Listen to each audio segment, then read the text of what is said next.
My mother-in-law slammed her crystal wine glass onto the white linen tablecloth hard enough to make the heavy silver cutlery rattle.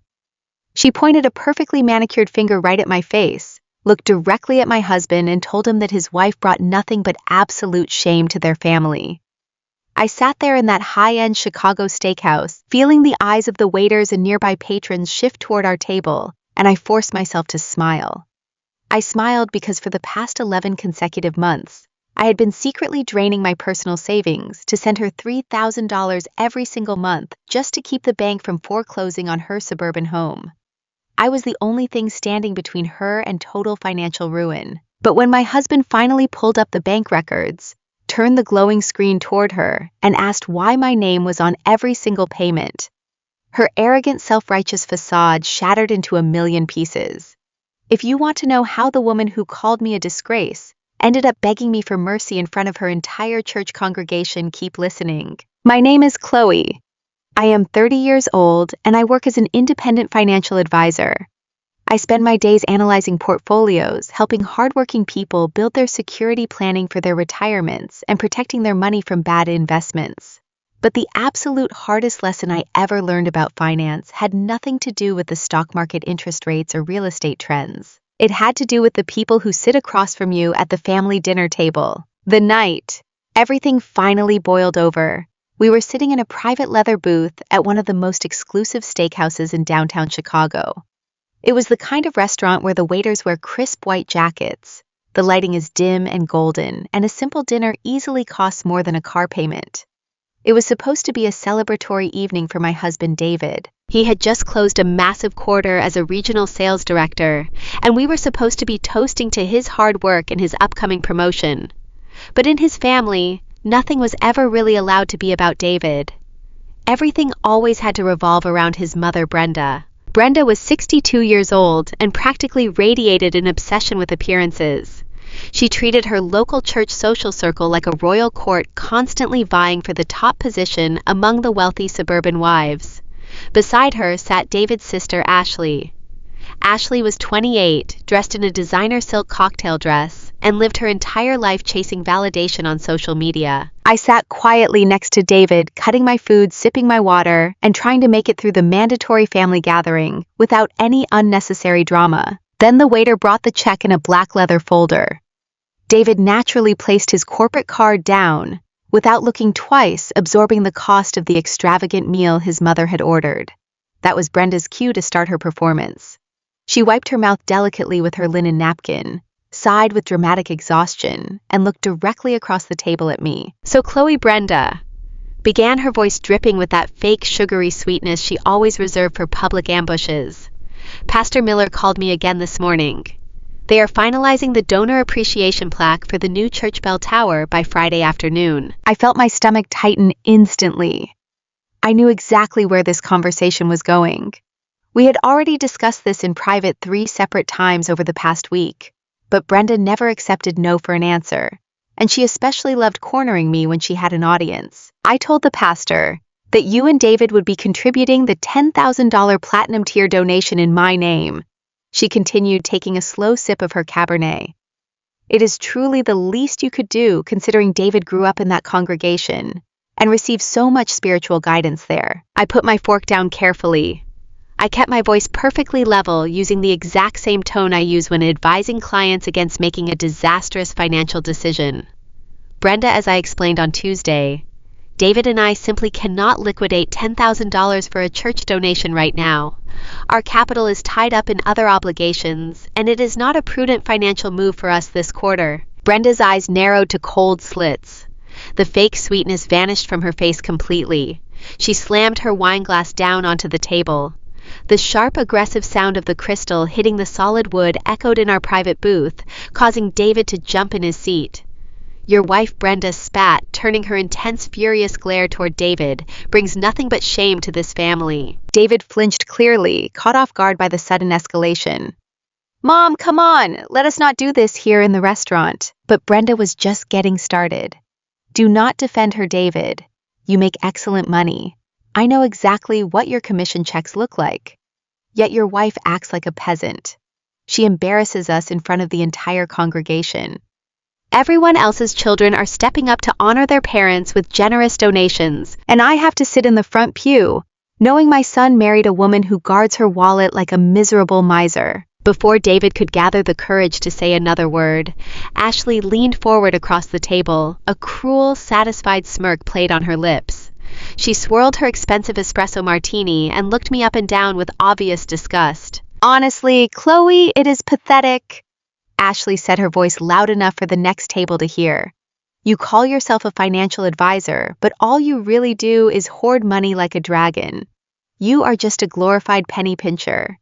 David works his absolute hardest to provide a good life, and you will not even let him honor his own mother. What kind of wife does that? You are dragging his reputation down with you." "Ashley, that is enough," David muttered, but his voice lacked any real authority or conviction. He always shrank into himself whenever his mother and sister teamed up against someone. It was a toxic dynamic that had existed long before I ever came into the picture, and he had never learned how to stand up to them. "No, it is not enough," Brenda interrupted, her voice rising in pitch. "She needs to hear it. She has absolutely no concept of family loyalty. She comes from a background that clearly never taught her the value of giving back to the people who raised her husband. It is disgraceful.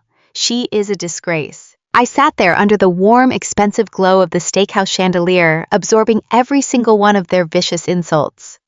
I did not raise my voice. I did not defend my background. I did not argue back. I just looked at the woman sitting across from me, wearing her fine jewelry and clutching her expensive leather handbag, and I felt a bitter, heavy irony settle deep in my chest. I swallowed the humiliation in silence, because I knew something that neither David nor Ashley knew. I held a secret that Brenda was desperately praying I would never say out loud. For 11 consecutive months, I had been the sole reason Brenda even had a roof over her head. Exactly 11 months prior to this dinner, Brenda had shown up at my downtown office in a state of absolute panic. She had bypassed my receptionist, walked straight into my private office, and shut the heavy glass door behind her. She was a weeping, shaking, hyperventilating mess. She pulled a crumpled official-looking document from her purse and laid it flat on my desk with trembling hands. It was a final notice of foreclosure from her mortgage lender. According to the terrifying document she presented, she was tens of thousands of dollars behind on her mortgage payments. The bank was threatening to seize her beautiful, meticulously decorated suburban home within 30 days. She sat in my guest chair and sobbed uncontrollably, telling me a long, complicated, agonizing story about bad mutual fund investments, unexpected medical debt left over from her late husband, and aggressively rising property taxes that had drained her fixed income. Then she begged me. She reached across my desk, grabbed my hands, and pleaded with me not to tell David. She said it would absolutely destroy his mental health to know his mother was a financial failure. She wept that she could not bear the deep shame of her wealthy church friends finding out she was secretly broke. She swore on her life that if I could just help her catch up and keep the bank at bay, she would sell her vintage jewelry and find a way to pay me back. She deliberately weaponized my deep love for my husband, knowing I would do anything in my power to protect him from that kind of devastating stress. And like an absolute fool, I believed her. I wanted to be a good daughter-in-law. I wanted to protect the stability of the family. I had worked incredibly hard to build my personal savings before marrying David. I had a robust emergency fund that I guarded fiercely. But that day in my office, watching a 62-year-old woman cry her eyes out and beg for her dignity, I made the worst financial and emotional decision of my life. I dipped directly into my personal accounts. I set up a recurring direct wire transfer, $3,000 every single month sent straight to Brenda's bank account to cover her massive mortgage payments and property taxes. Over 11 months, I had bled $33,000 of my own hard-earned money to save this woman from being thrown out onto the streets. And now, here she was, slamming her crystal glass at a luxury steakhouse wearing a cashmere sweater and calling me a cheap, shameful disgrace because I would not drain another $10,000 of my savings for a vanity plaque on a church wall. My heart pounded furiously in my chest, but my face remained perfectly calm and unreadable. I looked deeply into Brenda's eyes. I saw the arrogant defiance dancing there, but buried just beneath it, I saw the raw, unmistakable panic. She was testing me. She was gambling on the fact that I was too polite, too professional, and too fiercely protective of David to expose her humiliating secret in a public place. She thought my silence was a sign of weakness. She thought I would simply take the abuse to keep the fragile family peace intact. "I am sorry you feel that way, Brenda," I said quietly. My voice was so remarkably steady it surprised even me. "I really am." Ashley rolled her eyes dramatically and crossed her arms over her chest. "Save the fake apologies, Chloe. They are cheap. Just like you." I did not look at Ashley. I kept my gaze fixed entirely on Brenda. For a fraction of a second, Brenda's confident glare faltered. She knew exactly what I was capable of revealing to her precious son. But when I remained silent and reached for my water glass, her smug, victorious expression returned. She believed she had won. She thought she had publicly established her dominance, humiliated me into submission, and kept her massive financial secret perfectly safe. "Check, please!" David called out to the waiter. His face flushed a deep, uncomfortable red. He could not bring himself to make eye contact with me. He just hastily handed over his platinum credit card, desperate to escape the suffocating tension that had completely ruined his celebration dinner. We walked out of the restaurant in absolute silence. The cool, sharp Chicago night air hit my face as we stood on the pavement, waiting for the valet to bring the cars around. Brenda stood a few feet away, chatting animatedly with Ashley about their upcoming weekend shopping plans, as if she had not just verbally eviscerated me in front of a dining room full of strangers. When the valet pulled our car up to the curb, Brenda gave David a tight, performative hug. "Congratulations again on your incredible quarter, darling," she said warmly. Then she turned to me, offering a stiff, obligatory nod of her head. "Good night, Chloe. Try to spend some time thinking about what family really means." I nodded back, looking right through her. "Oh, I am thinking about it, Brenda. Very deeply." David and I got into our car. The heavy doors shut, sealing us inside a tense, suffocating silence, as David navigated the busy downtown streets toward our home in the suburbs. I stared out the passenger window at the glowing city lights passing by. The anger I felt was not hot or explosive. It was cold, sharp, and intensely focused. I had spent nearly an entire year sacrificing my own financial security, my hard-earned savings, for a woman who viewed me with absolute contempt. I had kept her shameful secret to protect my husband's heart, only to watch her use that very protection as a weapon to destroy my character. I had played the role of the dutiful, quiet, accommodating daughter-in-law for the absolute last time. I did not know it yet, as we drove through the dark streets, but the events of the next 24 hours would completely unravel the massive web of lies Brenda had spun. The humiliation I swallowed at that dinner table was the final emotional deposit I would ever make into the Myers family account. It was time for a full audit. And when I finally balanced the books, Brenda and Ashley were going to lose absolutely everything. The ride home from the steakhouse was suffocating. The silence inside the car was so heavy it felt like a physical weight pressing against my chest. Outside, the streetlights of downtown Chicago blurred past the rain-slicked windows, casting harsh yellow shadows across David's face. He drove with both hands gripping the steering wheel so tightly his knuckles were white. He was furious. I could feel the anger rolling off him in waves, filling the confined space of our sedan. For 10 long minutes, neither of us said a word. I stared straight ahead at the red taillights of the traffic, my mind still reeling from the venom in his mother's voice. "Your wife brings nothing but shame to this family." The words echoed in my ears over and over. I waited for David to apologize. I waited for him to reach over, take my hand, and say he was sorry for how Brenda and Ashley had spoken to me. I waited for my husband to be my partner. Instead, as we pulled onto the highway heading toward our quiet suburb, David finally broke the silence. His voice was tight, dripping with frustration. "Did you really have to do that, Chloe?" he asked, not taking his eyes off the road. "Did you have to embarrass my mother in front of the entire restaurant?" I slowly turned my head to look at him. I could hardly believe what I was hearing. "Embarrass her," I repeated, my voice dangerously calm. "David, your mother pointed her finger in my face and called me a disgrace. Your sister mocked my career, and you sat there and let them do it." David sighed loudly, an exasperated sound that made my blood boil. "You brought it on yourself. You know how much that church means to her. You know how important that bell tower dedication is to her standing in the community. You could have just agreed to the donation. We make good money. But no, you had to sit there and act cheap. You had to make her feel small. Cheap. He actually used the word cheap. My fingernails dug into the leather of my purse. The absolute sheer irony of that word felt like a physical blow to my stomach. My own husband was sitting beside me defending the women who had just verbally crucified me, completely oblivious to the fact that his mother's entire life was currently being funded by my personal savings.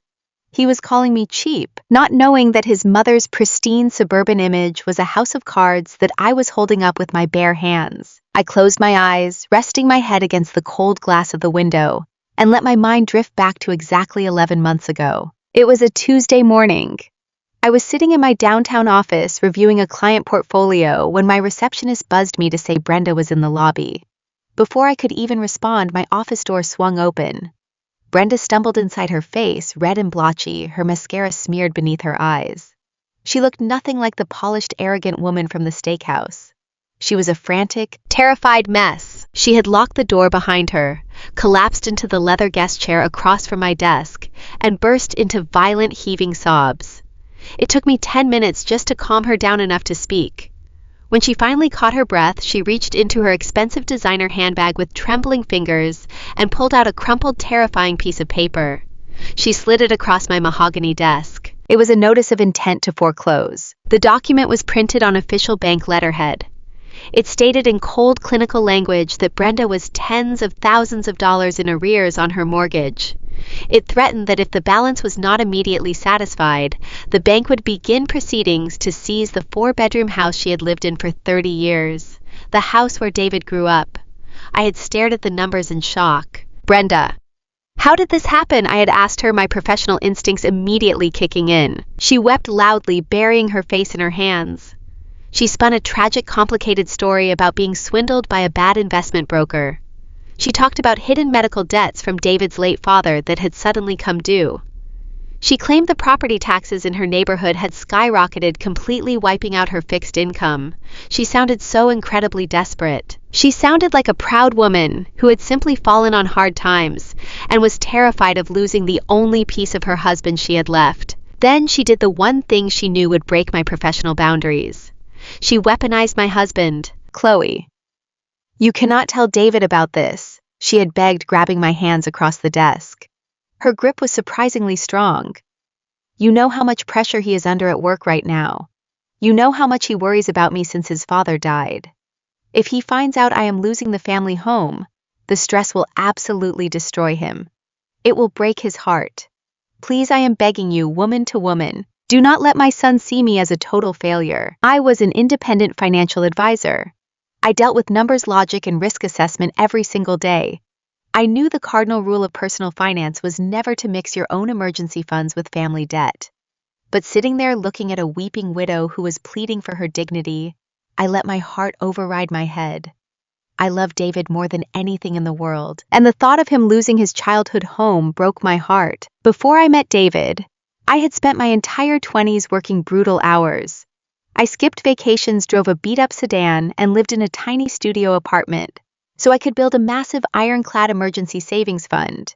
It was my safety net, my proof that I could survive anything on my own. But that afternoon, out of a profound sense of duty to my new family, I logged into my personal banking portal.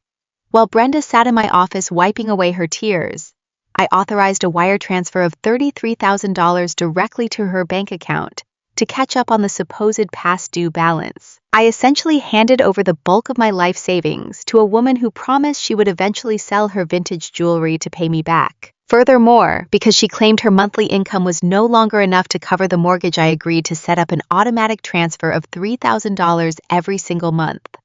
I had been quietly draining my remaining funds to keep a roof over her head for nearly a year. I kept her secret. I protected her pride. I shielded my husband from the stress. And how did she repay me? By dragging me to a luxury steakhouse, demanding another $10,000 for a vanity project, and calling me a cheap disgrace when I finally said I could not afford it. I opened my eyes, the memory fading, as David turned our car into our quiet suburban driveway. The rain had stopped, but the air outside looked freezing. I am not cheap, David, I said quietly as he shifted the car into park. I am responsible. Somebody in this family has to be. David scoffed, unbuckling his seatbelt. Whatever, Chloe, you just hate my family. You have always resented my mother and my sister for having a close bond.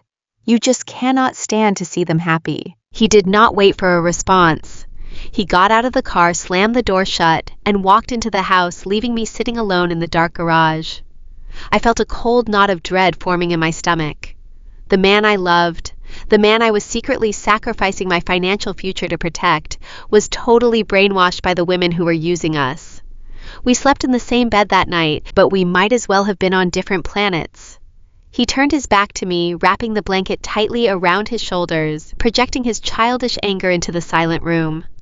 I lay awake for hours, staring at the ceiling, wondering how much longer I could carry this crushing burden. The next morning brought a fresh kind of nightmare. I woke up early, desperate for the comforting routine of my morning schedule. The house was quiet. David was still asleep upstairs, sleeping off his misplaced anger. I walked into the kitchen, brewed a pot of strong black coffee, and carried my mug into my home office. As a financial advisor, my morning ritual always involved checking the global markets, reading financial news, and reviewing my own personal and household accounts. It was a habit of discipline. I sat down at my desk, booted up my laptop, and logged into the joint checking account David and I used for our shared household expenses. We used this account to pay our mortgage, our utilities, and our shared groceries. We each contributed a set percentage of our income to it every month. The moment the dashboard loaded on the screen, my heart stopped beating. I blinked, leaning closer to the monitor, thinking I must have misread the numbers in my sleep-deprived state. The available balance was drastically lower than it should have been. I quickly navigated to the Recent Transactions tab. Right at the very top of the screen, glaring in harsh black text, was a pending outgoing transfer. Amount $5,000, authorized by David Myers. Destination account Ashley Myers. My breath caught in my throat. My hands instantly went cold. $5,000. It was a massive sum of money pulled straight from the account we used to keep our own home running. I felt a sudden violent wave of nausea wash over me. I frantically clicked on the transaction details, desperately hoping there was a logical explanation. Maybe Ashley had a medical emergency. Maybe there was some sort of terrible accident I did not know about. I grabbed my phone from my desk and opened a social media app. Ashley documented every single second of her life online, constantly trying to project the image of a wealthy, carefree socialite. I went straight to her page. Her most recent post had been uploaded late last night, just hours after our disastrous dinner at the steakhouse. It was a mirror selfie of Ashley standing in her luxurious downtown apartment. She was holding a brand new limited edition designer handbag that I knew for a fact retailed for exactly $5,000. The caption read, "Treating myself because I deserve it. So excited for the influencer trip to Tulum next week. Only packing the best." I stared at the screen until my vision blurred. The puzzle pieces violently snapped together in my mind. Ashley had been complaining for weeks about an upcoming vacation to Mexico with her friends. She had whined endlessly about needing the right clothes and the right accessories to keep up appearances with the other girls on the trip. And David, my husband, the man who had sat in the car last night and called me cheap for refusing to blindly fund his mother's vanity project, had logged into our joint bank account while I was sleeping. He had secretly drained $5,000 of our shared household money to buy his spoiled, entitled sister a luxury handbag for a beach vacation. He did not ask me. He did not discuss it with me. He just took it. The betrayal cut deeper than anything Brenda had said at the steakhouse. Brenda was a master manipulator, but David was my partner. We had stood at an altar and promised to build a life together.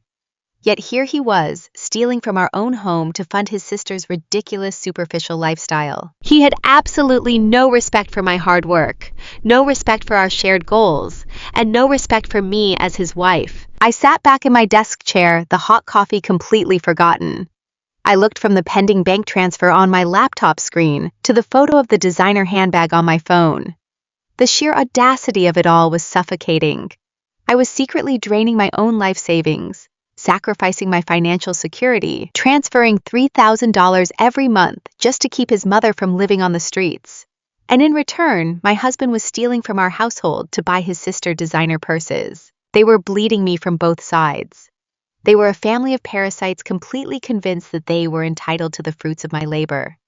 The financial disrespect was absolute. The emotional betrayal was unforgivable. I closed my laptop with a quiet, definitive click. The sadness and confusion I had felt the night before completely evaporated, replaced by a terrifyingly calm, absolute resolve. The time for being the quiet, accommodating self-sacrificing wife was officially over. I was a financial advisor. I knew exactly how to track every single penny. I knew exactly how to uncover the truth. I was going to find out exactly where my $33,000 had really gone. And when I did, I was going to tear their entire world apart. The drive to Naperville that Saturday morning felt like a slow march to an execution. My hands gripped the steering wheel of my modest sedan with such force that my joints ached, but I barely registered the physical discomfort. My mind was entirely consumed by the image of that $5,000 transfer I had seen on my laptop screen just a few hours earlier. David had stolen from our shared household account to buy his sister a designer handbag, all while I was secretly draining my life savings to pay his mother's mortgage. The sheer weight of the disrespect pressed against my chest, making it hard to breathe. I was not driving to Brenda's house to confront her. Not yet. I needed to see her face. I needed to stand in the house that I was supposedly saving from the brink of foreclosure and look the woman in the eye. My official excuse was retrieving the wool coat I had left draped over her dining chair the week before, but the truth was I needed to ground myself.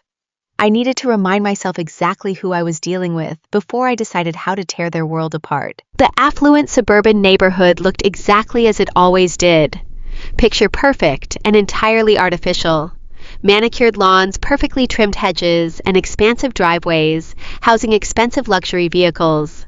Brenda's 4-bedroom colonial house sat right in the middle of a cul-de-sac, projecting an image of generational wealth and unshakable stability.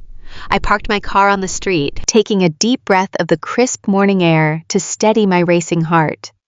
I walked up the paved brick pathway and rang the doorbell. Brenda opened the door wearing a plush cashmere robe holding a steaming mug of coffee. She looked completely undisturbed, completely untouched by the vicious scene she had caused at the steakhouse the night before. When she saw me standing on her porch, her perfectly drawn eyebrows knitted together in a brief flash of annoyance. "Chloe," she said, her voice entirely devoid of warmth, "this is quite early for a weekend visit. David is not with you." "I left my coat here last week," I replied, keeping my voice carefully neutral and my face totally blank. "I have a client meeting across town later this morning and I needed it. It will only take a second." Brenda sighed heavily. A sharp exhalation meant to convey just how much of a burden my presence was. She stepped aside to let me into the grand foyer. "The coat is in the hall closet," she said dismissively. "I need to go upstairs and finish getting dressed for my brunch with Pastor Miller's wife. Just pull the door shut when you leave and make sure it locks." She did not offer me a seat. She did not offer me coffee. She just turned her back on me and ascended the grand curved staircase, her slippers making no sound on the thick, expensive carpet. I stood alone in the foyer, listening to the soft click of her bedroom door closing on the second floor.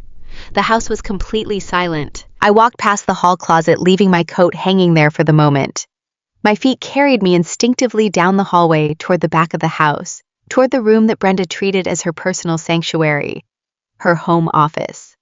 It was a room designed entirely to impress whoever walked past it. The double French doors were usually left wide open, so guests could admire the massive cherry wood desk, the floor-to-ceiling bookshelves filled with leather-bound volumes she never read, and the framed photographs of David and Ashley perfectly arranged on the credenza. There were no pictures of me. There never had been. I stepped onto the hardwood floor of the office, looking around at the extravagant decor. This was the room where she had supposedly spent hours crying over past due bills. This was the room where she had claimed to sit in the dark, terrified of losing everything to the bank. Yet looking at the pristine space, there was absolutely no sign of financial distress. The room smelled of expensive vanilla candles and lemon wood polish. As I moved closer to the large window overlooking the manicured backyard, the heel of my shoe caught the edge of a thick Persian rug. I stumbled sideways, throwing my hand out to catch my balance against the edge of the heavy cherry wood desk. My arm bumped against a solid brass wastebasket tucked discreetly beside the desk leg. The heavy metal bin tipped over with a loud jarring clatter, spilling its contents across the polished hardwood floor. I froze my breath, catching in my throat, terrified that Brenda would hear the noise and come rushing down the stairs to accuse me of snooping. I waited in absolute silence for 10 agonizing seconds. No footsteps, no opening doors, just the quiet hum of the central heating system. I dropped to my knees, moving quickly to clean up the mess before she came back down. The trash was mostly mundane debris, empty envelopes from department stores, glossy catalogs for luxury home goods, a few crumpled receipts from high-end boutiques. But as I reached for a thick stack of folded papers near the edge of the rug, my hand suddenly stopped. The paper was thick, high-quality cardstock, the kind of paper banks and financial institutions use for official finalized correspondence. But what made my blood run instantly cold was the logo printed at the top left corner of the document. It was the exact same mortgage lender logo that had been printed on the terrifying foreclosure notice Brenda had brought to my office 11 months ago. My hands began to shake as I slowly unfolded the thick pages. I am a financial advisor. I spend my entire life reading bank statements, loan agreements, tax documents, and legal disclosures. I know exactly what an authentic financial document looks like, and I know exactly how to read the fine print. The document in my hands was not a late notice. It was not a warning. It was not a demand for payment. It was a certificate of satisfaction of mortgage. I stared at the bold black letters printed across the top of the page. The words seemed to blur and swim before my eyes as my brain struggled to process what I was looking at. I read the first paragraph, tracing the text with my trembling index finger. Dear Mrs. Brenda Myers, congratulations on achieving this significant financial milestone. This letter serves as official confirmation that the mortgage loan associated with your property has been paid in full. The enclosed document is your official lien release, which has been filed with the county clerk's office. You officially own your home free and clear of any encumbrances. My eyes frantically scanned down the page, searching for the date. When I found it, the air was completely sucked out of my lungs. The letter was dated exactly 5 years ago. 5 years. I collapsed backward onto the Persian rug, the heavy cardstock clutched tightly in my hands. The entire room seemed to spin around me. The silence of the house was suddenly deafening, ringing in my ears like a high-pitched siren. I sat there on the floor of Brenda's immaculate home office, reading the date over and over again, trying to force my brain to make sense of an impossible reality. 5 years ago, Brenda had paid off her 30-year mortgage. She owned this massive, expensive suburban house free and clear. There was no outstanding balance. There was no looming threat from the bank. There was absolutely no risk of her being thrown out onto the street. The horrifying, sickening realization hit me with the force of a freight train. The foreclosure notice Brenda had brought to my office 11 months ago was a fake. It was not just a misunderstanding. It was not a mix-up with the bank. It was a meticulously crafted, deliberate forgery. She had taken an old document, likely scanned it into a computer, altered the dates, changed the account balances, and printed out a flawless replica of a final foreclosure warning. She had then marched into my workplace, staged a massive tearful panic attack, and weaponized my love for her son to extort $33,000 from my personal savings. The sheer scale of the manipulation was almost too massive to comprehend. I thought about the tears streaming down her face that day in my office. I thought about how her hands had shaken as she begged me not to tell David. I thought about how she had clutched her chest, acting as though the stress of losing the family home was going to induce a heart attack right there in my guest chair. It had all been a performance. An Academy Award-winning performance executed with cold, calculating malice. She had looked a young, hardworking woman in the eye and stolen her life savings simply because she wanted extra cash to fund her daughter's luxury lifestyle. I looked down at the certificate of satisfaction again. The crisp official stamp of the county clerk proved that the lien on the property had been completely removed half a decade ago. Brenda had zero housing debt. The $3,000 I had been sending her every single month was pure, unadulterated profit. She had been taking the money I earned from advising clients on financial security and funneling it straight into Ashley's bank account, so her entitled daughter could buy designer handbags and take influencer trips to Mexico. And just 12 hours ago, that exact same woman had sat across from me at a high-end steakhouse, slammed her crystal wine glass onto the table, and called me a cheap disgrace, because I would not give her another $10,000 for a church vanity plaque. A strange, terrifying sensation washed over me as I sat there on the floor amidst the spilled trash. The shock and the heartbreak completely vanished. The crushing weight of betrayal I had felt in the car with David last night evaporated into nothing. In their place, a cold, absolute clarity settled into my bones. I was no longer the desperate, accommodating daughter-in-law, trying to buy the love and approval of a toxic family. I was a licensed financial professional holding irrefutable proof of wire fraud, grand larceny, and document forgery. Brenda had made a fatal miscalculation. She had assumed that because I was quiet and polite, I was also stupid. She had assumed that her emotional manipulation would blind me to the financial reality. She forgot that I handle contracts for a living. I carefully folded the certificate of satisfaction and slid it into the inner pocket of my blazer. I quickly gathered the rest of the discarded mail, placed it back into the brass wastebasket, and set the bin upright exactly where it had been. I smoothed out the edge of the Persian rug, ensuring the office looked completely undisturbed. I wiped my hands on my slacks, stood up, and took one final look around the room. The cherry wood desk, the leather books, the framed photos. It all looked exactly the same, but the entire foundation of the house had shifted beneath my feet. I walked back down the hallway, retrieved my wool coat from the closet, and quietly let myself out the front door, making sure the lock clicked securely behind me. The cold morning air hit my face as I walked down the brick pathway toward my car. My mind was already racing, processing data, calculating timelines, and building an airtight strategy. 11 months ago, when Brenda had begged me for the money, my professional instincts had forced me to do one highly specific thing. Even through the tears and the panic, I had refused to just hand over a check. I had insisted she sign a legally binding notarized promissory note securing my $33,000 loan against the equity of this very house. Brenda had signed it, eagerly dismissing it as a mere formality to satisfy my annoying financial habits. She knew the house was paid off, so she likely assumed the lien was meaningless. Or more likely, she assumed I would never have the absolute nerve to enforce a legal contract against my own mother-in-law. She thought family loyalty would keep me silent forever. She was wrong. I got into my car, inserted the key into the ignition, and gripped the steering wheel. I was not going to cry. I was not going to scream. I was going to do what I do best. I was going to audit the Myers family, and I was going to collect every single penny they owed me. The time for being a good daughter-in-law was over. The time for justice had officially begun. I sat in the driver's seat of my car, parked exactly 3 houses down from Brenda's pristine colonial.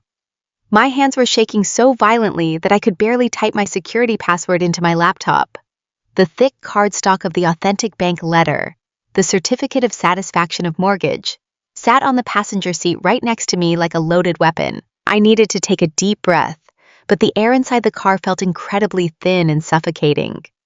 I connected my computer to my cell phone mobile hotspot.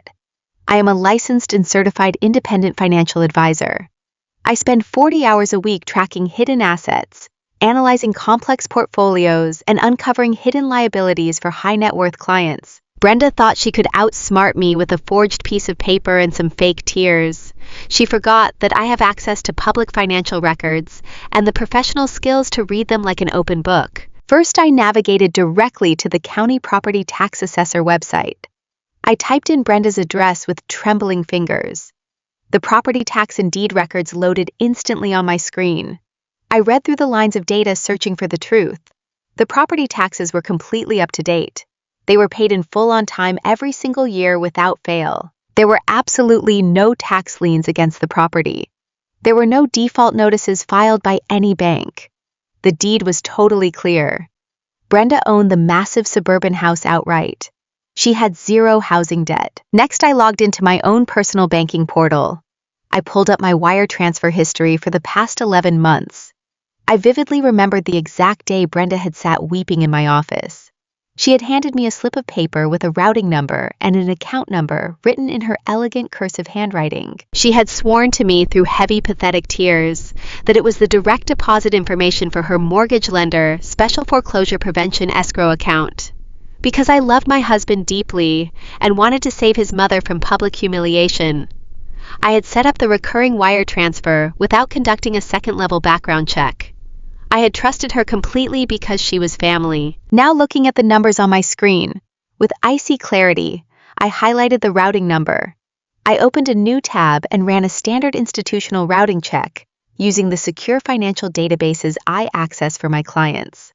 The search result popped up in milliseconds. The routing number did not belong to a national mortgage lender. It did not belong to a bank foreclosure department. It belonged to a local standard retail credit union.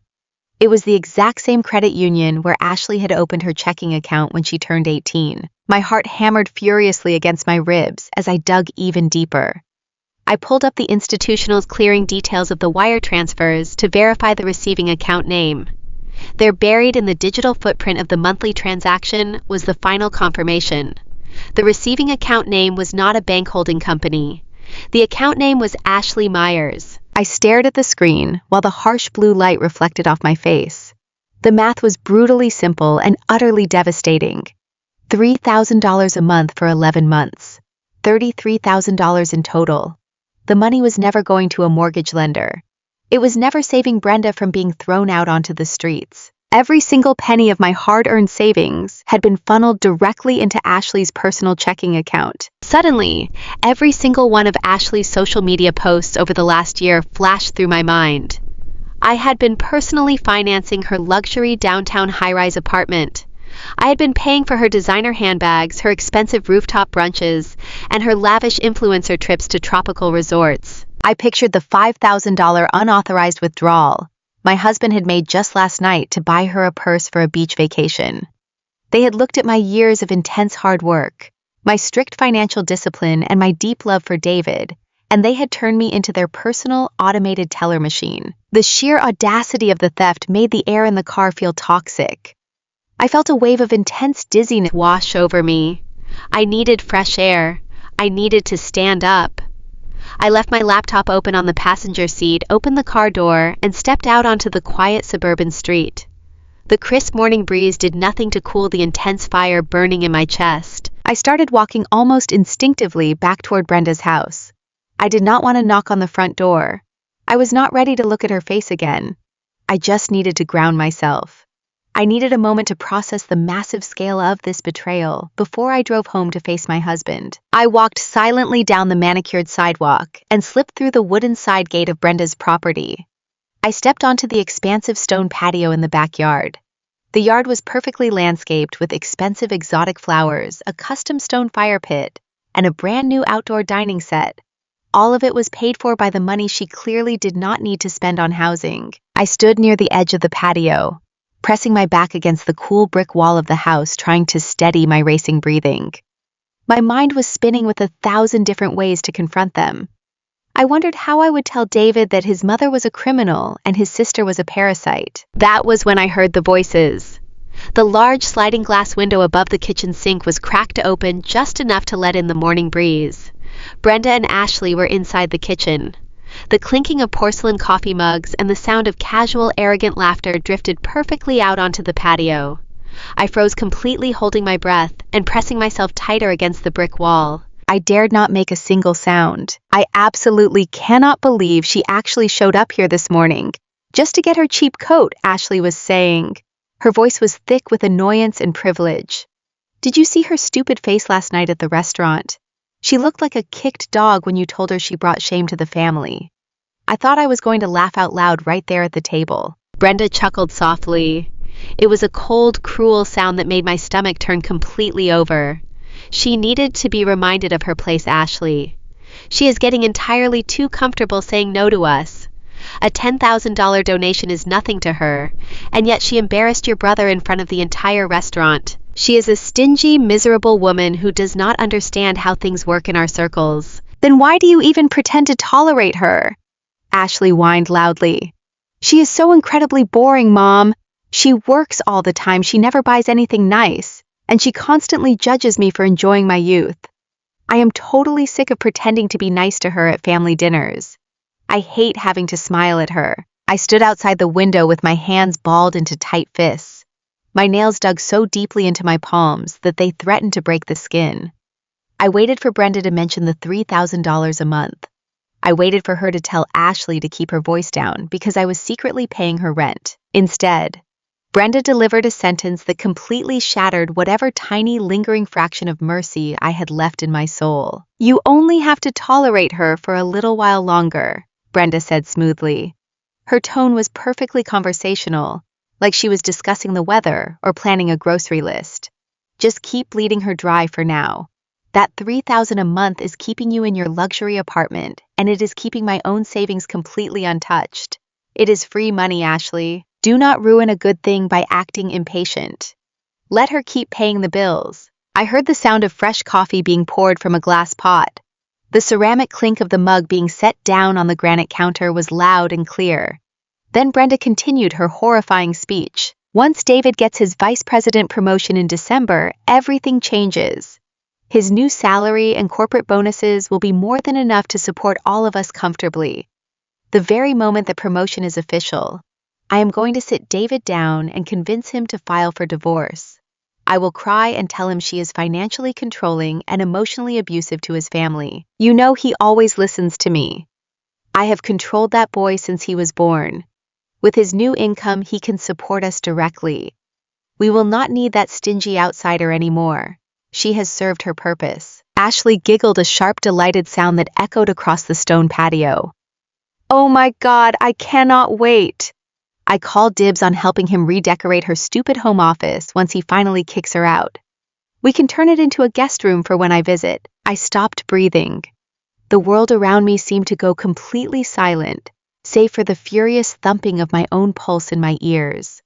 The chill of the morning air completely vanished, replaced by a burning, searing heat radiating through my entire body. I closed my eyes and let the words burn themselves deep into my memory. "Keep bleeding her dry. Convince him to file for divorce. She has served her purpose." They were not just stealing my money. They were actively, maliciously plotting to destroy my marriage. They saw my husband simply as a future paycheck, and they saw me as a temporary disposable obstacle. Brenda had orchestrated this entire fraudulent scheme to drain my premarital savings, knowing full well she planned to orchestrate my divorce. The second David's income reached a level where he could fund their luxurious lifestyles on his own. They were banking on my silence, my loyalty, and my professional success to fund their lives until they were ready to discard me like trash. Any sadness, any confusion, any lingering desire to save the family, peace vanished in that exact second. The heartbreak instantly hardened into something entirely different.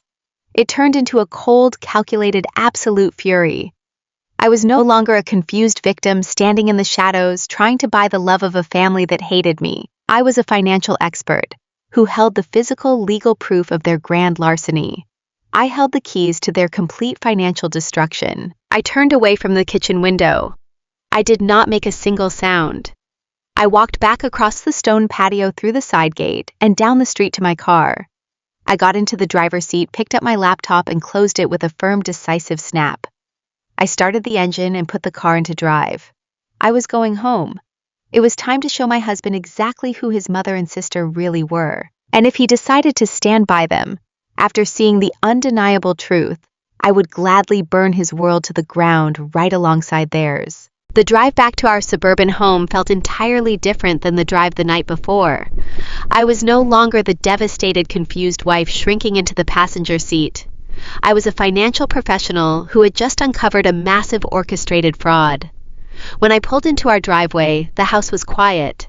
David's car was parked in the garage, meaning he had returned from his morning run, but I did not seek him out right away. Instead, I walked straight into his home office. David loved his office. He had decorated it to reflect the successful corporate director he was becoming, complete with a heavy oak desk, framed diplomas, and leather chairs. I took my seat in the chair directly across from his desk, the same position a client would take.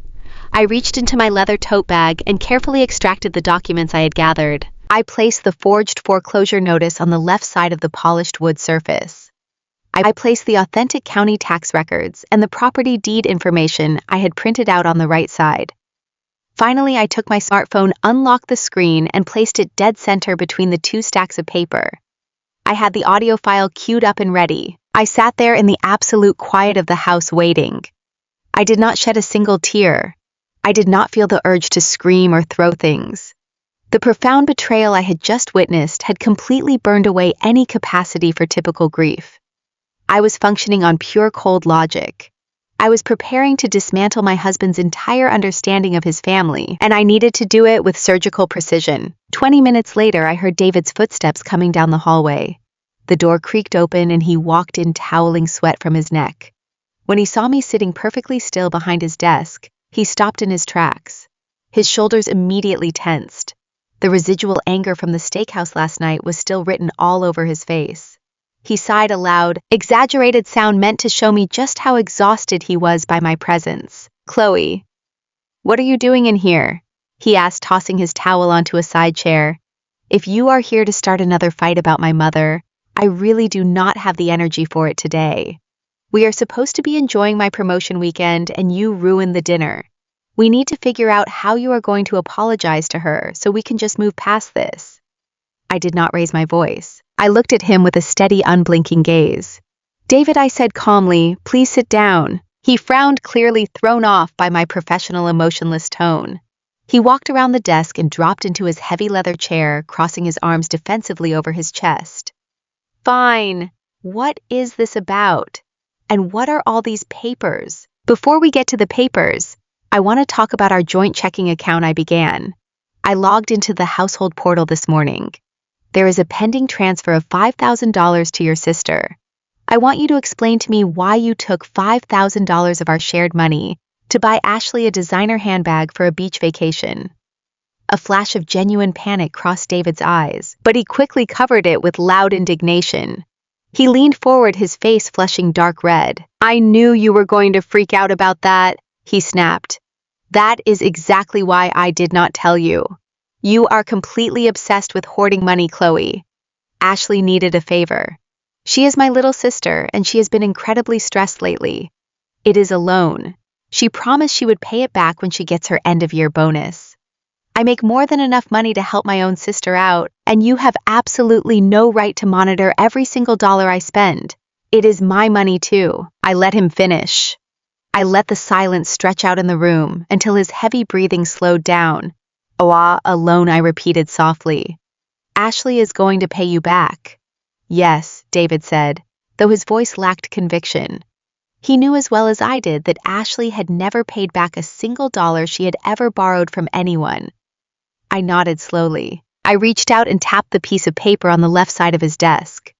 The forged foreclosure notice. 11 months ago, I said, keeping my tone completely flat. "Your mother came to my downtown office. She bypassed my receptionist, locked the door, and had a complete emotional breakdown in my guest chair. She handed me this exact document. She told me that she had fallen behind on her mortgage due to hidden debts your father left behind. She told me the bank was 30 days away from seizing her house and throwing her out onto the street." David's defensive posture completely vanished. His arms dropped to his sides and he stared at the paper on his desk, his face instantly draining of color. "My mother," he stammered. "A foreclosure. Why did she not tell me? Why did I not know about this?" "Because she begged me not to tell you," I replied smoothly. "She cried real tears, David. She grabbed my hands across my desk and swore that if you found out she was a financial failure, the stress would ruin your career. She begged me to protect your mental health and to protect her pride from her wealthy church friends." David swallowed hard, leaning closer to the fake document. "Did you?" He hesitated, his voice trembling. "Did you help her?" "I cleared out my personal premarital savings account," I said, watching his eyes widen in horror. "I wired her a lump sum of $33,000 that very afternoon to stop the bank. And because she told me her fixed income was no longer enough to cover her bills, I set up a recurring automatic transfer. I have been sending your mother $3,000 of my own money every single month for almost a year." David looked like he had been physically struck. He slumped back into his leather chair, running his hands frantically through his hair. "Oh my God, Chloe. $33,000. You paid her mortgage. You saved her house. I had no idea. I am so sorry. I cannot believe she said those things to you at the restaurant while you were secretly saving her life. She must be under so much unbearable stress." I did not offer him a comforting smile. I did not reach across the desk to hold his hand. Instead, I reached out and tapped the second stack of papers on the right side of his desk. I did not save her house, David, I said coldly. He looked up at me completely confused. What do you mean? You just said you sent the money. I went to her house this morning to get my coat. I explained, my voice cutting through the quiet room like a surgical blade. While I was waiting in the foyer, I accidentally knocked over the wastebasket in her home office. I found a letter from her mortgage lender that she had thrown away. It prompted me to do a deep dive into the county property tax records and the deed registry. I pushed the authentic property records toward him. Your mother paid off her 30-year mortgage exactly 5 years ago, David. She owns that massive colonial house free and clear. There is no bank threatening to seize her property. There are no hidden medical debts from your father. The foreclosure notice she brought to my office, the one sitting right there in front of you, is a meticulously photoshopped fake. She committed document fraud. David stared at me. His mouth opened, but no sound came out. He looked down at the real property records, reading the clear, undeniable legal proof that his mother's house was entirely paid for. That is impossible, he finally whispered, shaking his head rapidly in total denial. No, you have to be wrong.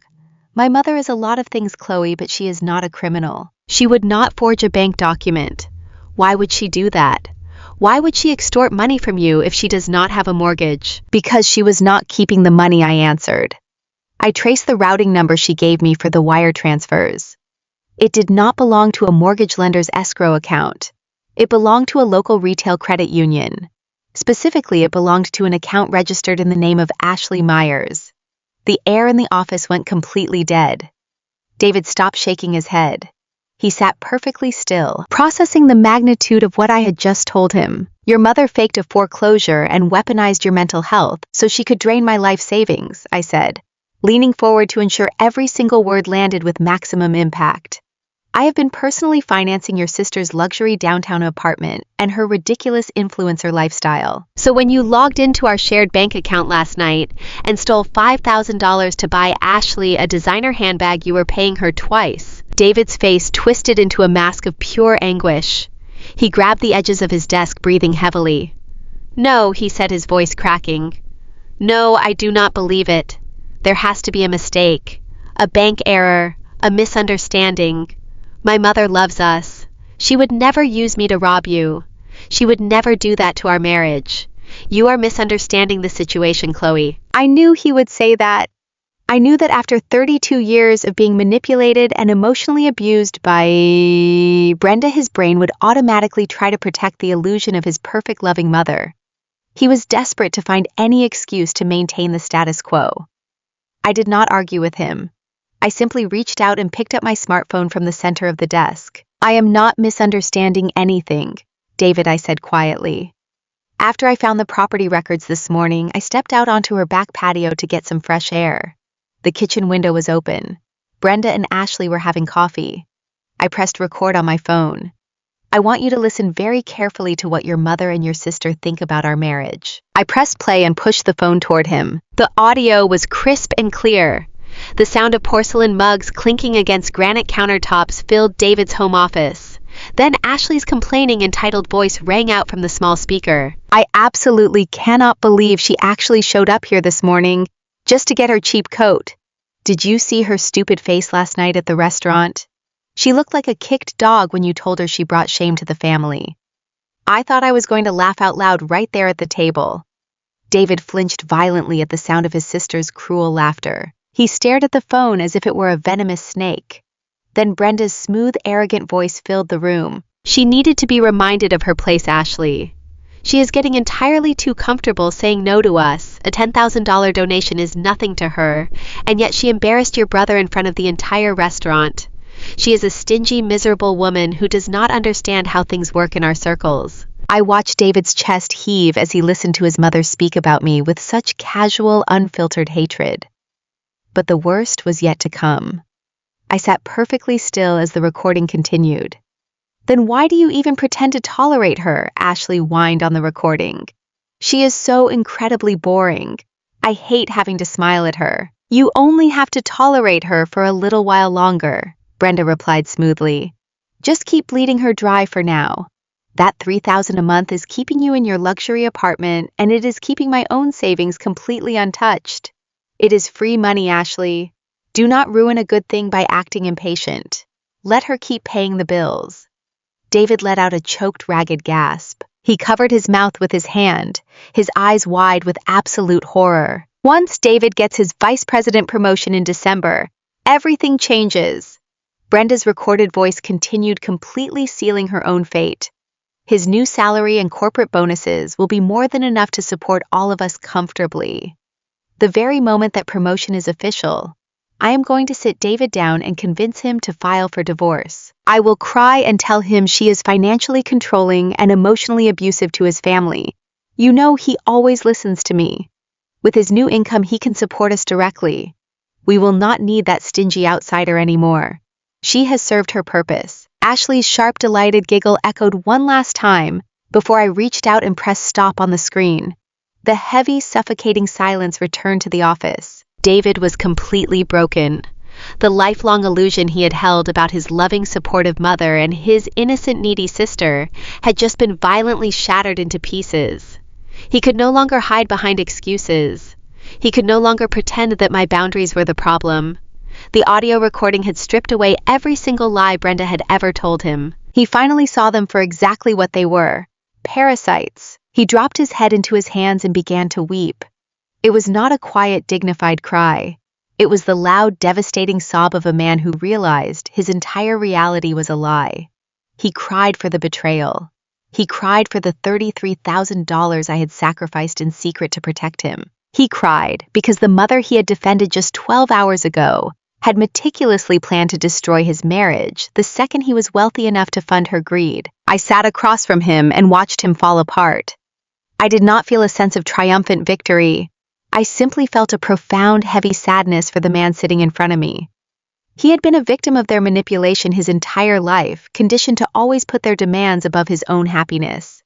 But that pity did not change my absolute resolve. I waited for several long minutes, allowing the sheer magnitude of the betrayal to completely settle into his bones.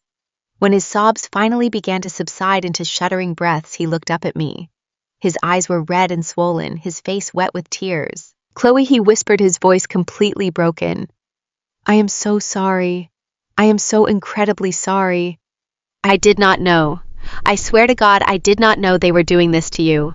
I will pay you back every single penny. I will drain my retirement accounts. I will do whatever it takes.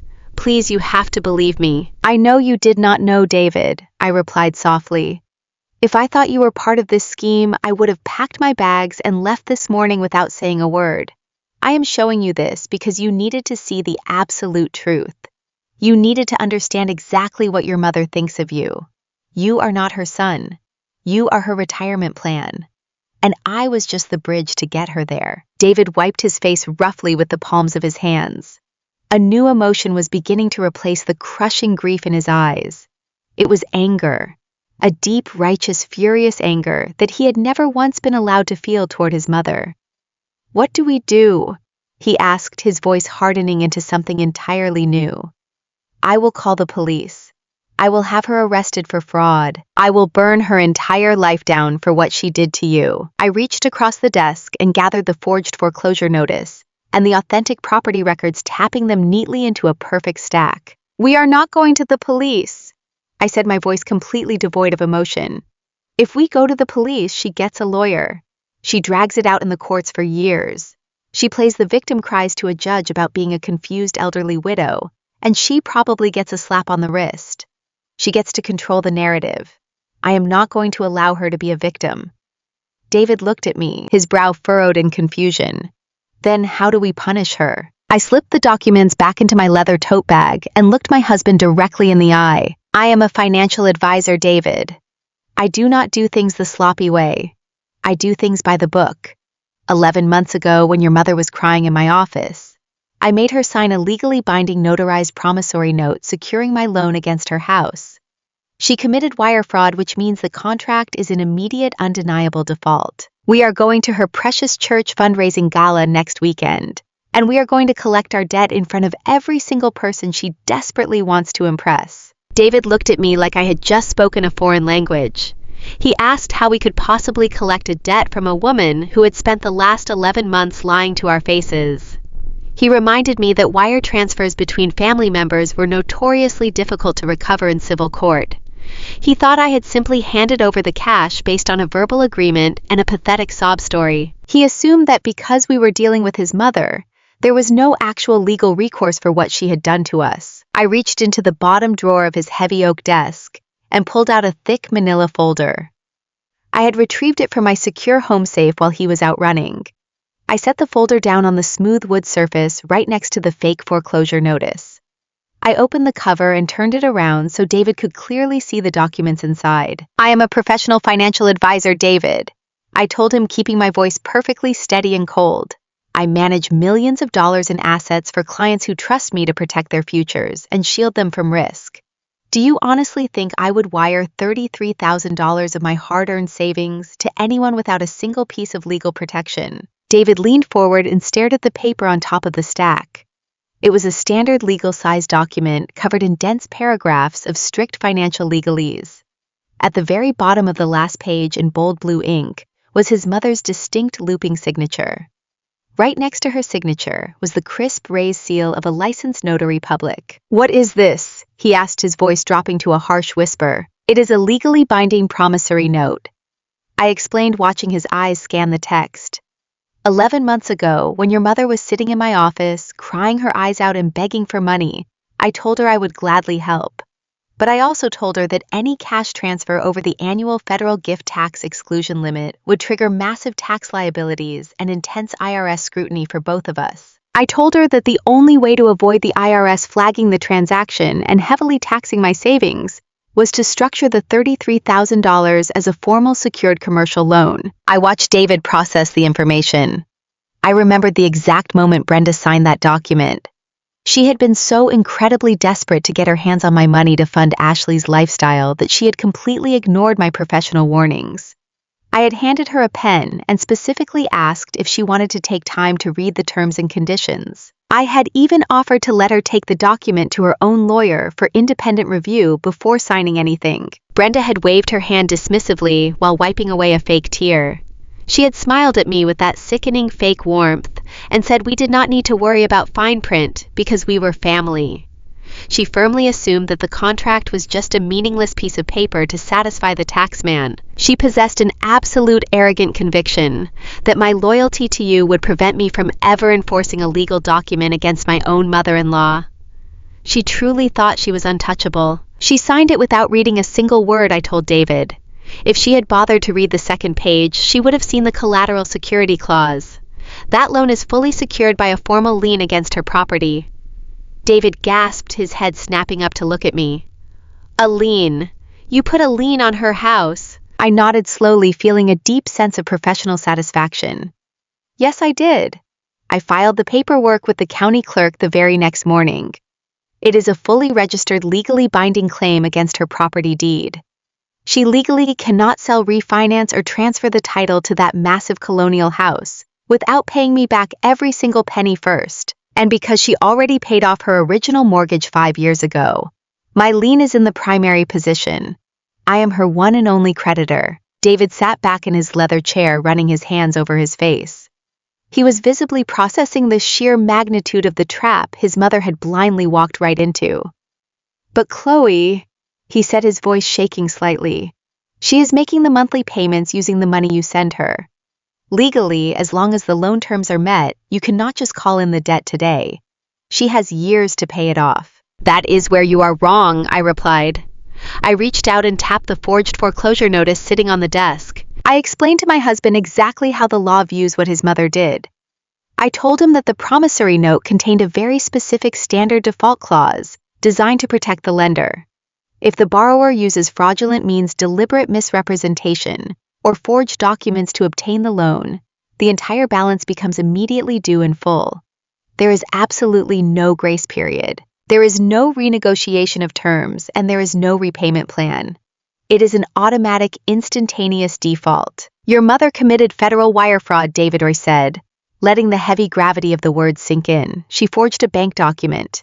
She presented it across state lines via email and physical copy to secure a financial transfer. She used that fake document to extract $33,000 from my bank account. By doing so, she explicitly triggered the fraud and misrepresentation clause of the promissory note. I pointed to the signature at the bottom of the page. The moment I discovered the truth about that fake foreclosure notice, this loan defaulted. She owes me $33,000 payable immediately. If she cannot produce the cash by the end of the month, I have the absolute legal right to execute the lien and force the sale of her house to recover my stolen funds. David stared at the documents, his eyes wide with a mixture of profound shock and sudden realization. He finally understood that I held absolutely all the cards.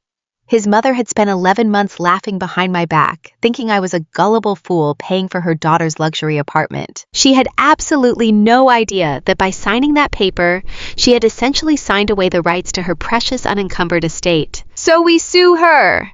David asked, his jaw clenching with newfound anger.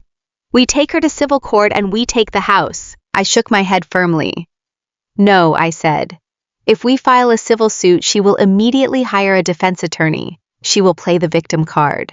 She will drag the proceedings out in the court system for months, maybe even years, claiming she is an elderly widow who is confused by complicated financial paperwork. She will spin a dramatic narrative to all of her wealthy friends that her ruthless daughter-in-law and brainwashed son are trying to steal her home. I refuse to give her the opportunity to control the narrative or hide behind a lawyer." "Then how do we do this?" David asked. He leaned across the desk, his eyes locked intensely on mine.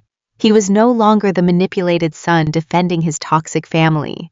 He was my husband, my partner, and he was fully ready to fight by my side.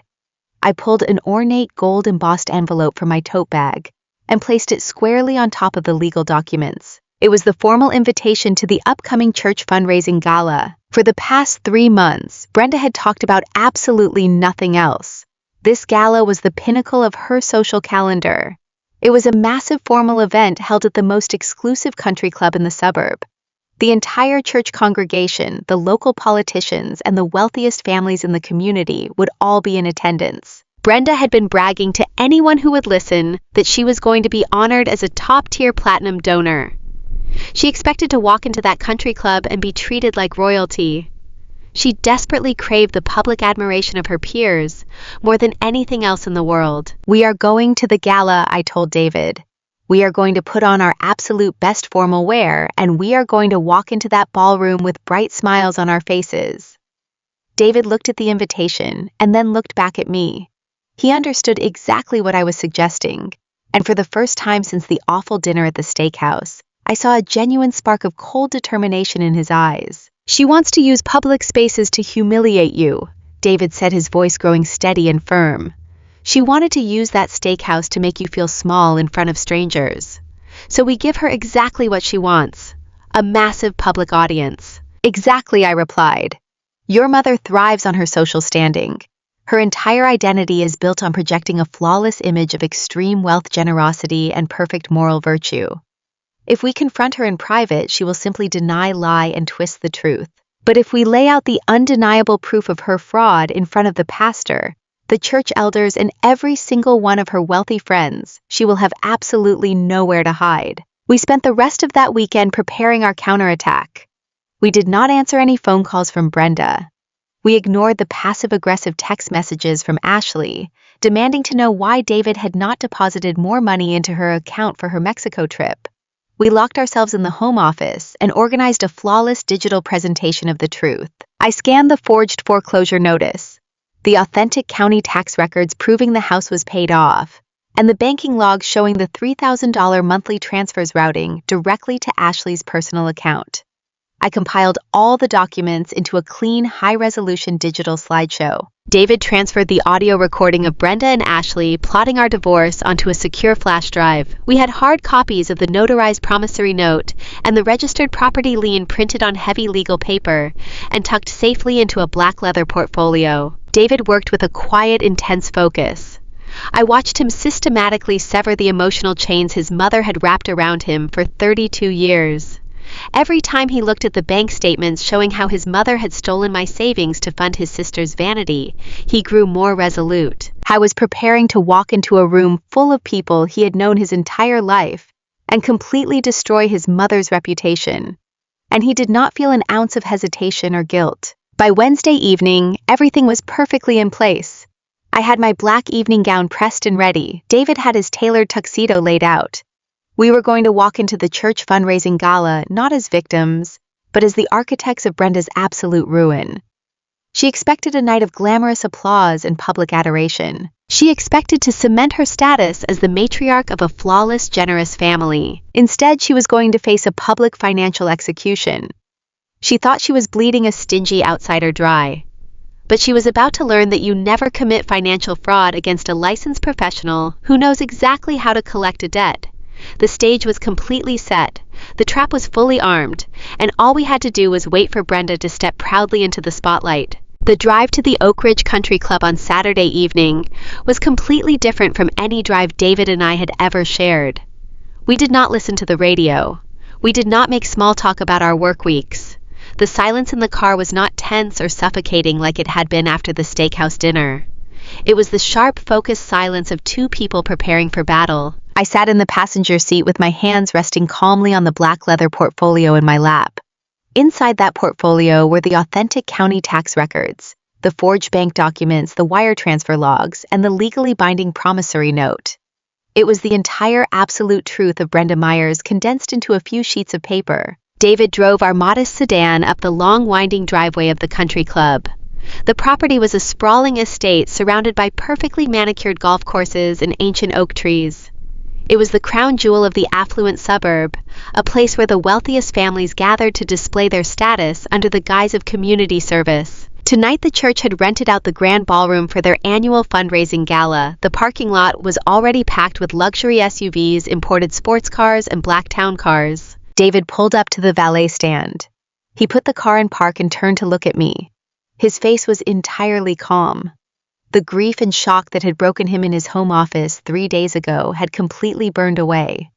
He had spent the last 72 hours processing the reality that his mother was a manipulative fraud and his sister was a willing accomplice. I was no longer the obedient son trying to keep the peace. He was my husband, and we were a completely united front. "Are you ready?" he asked quietly.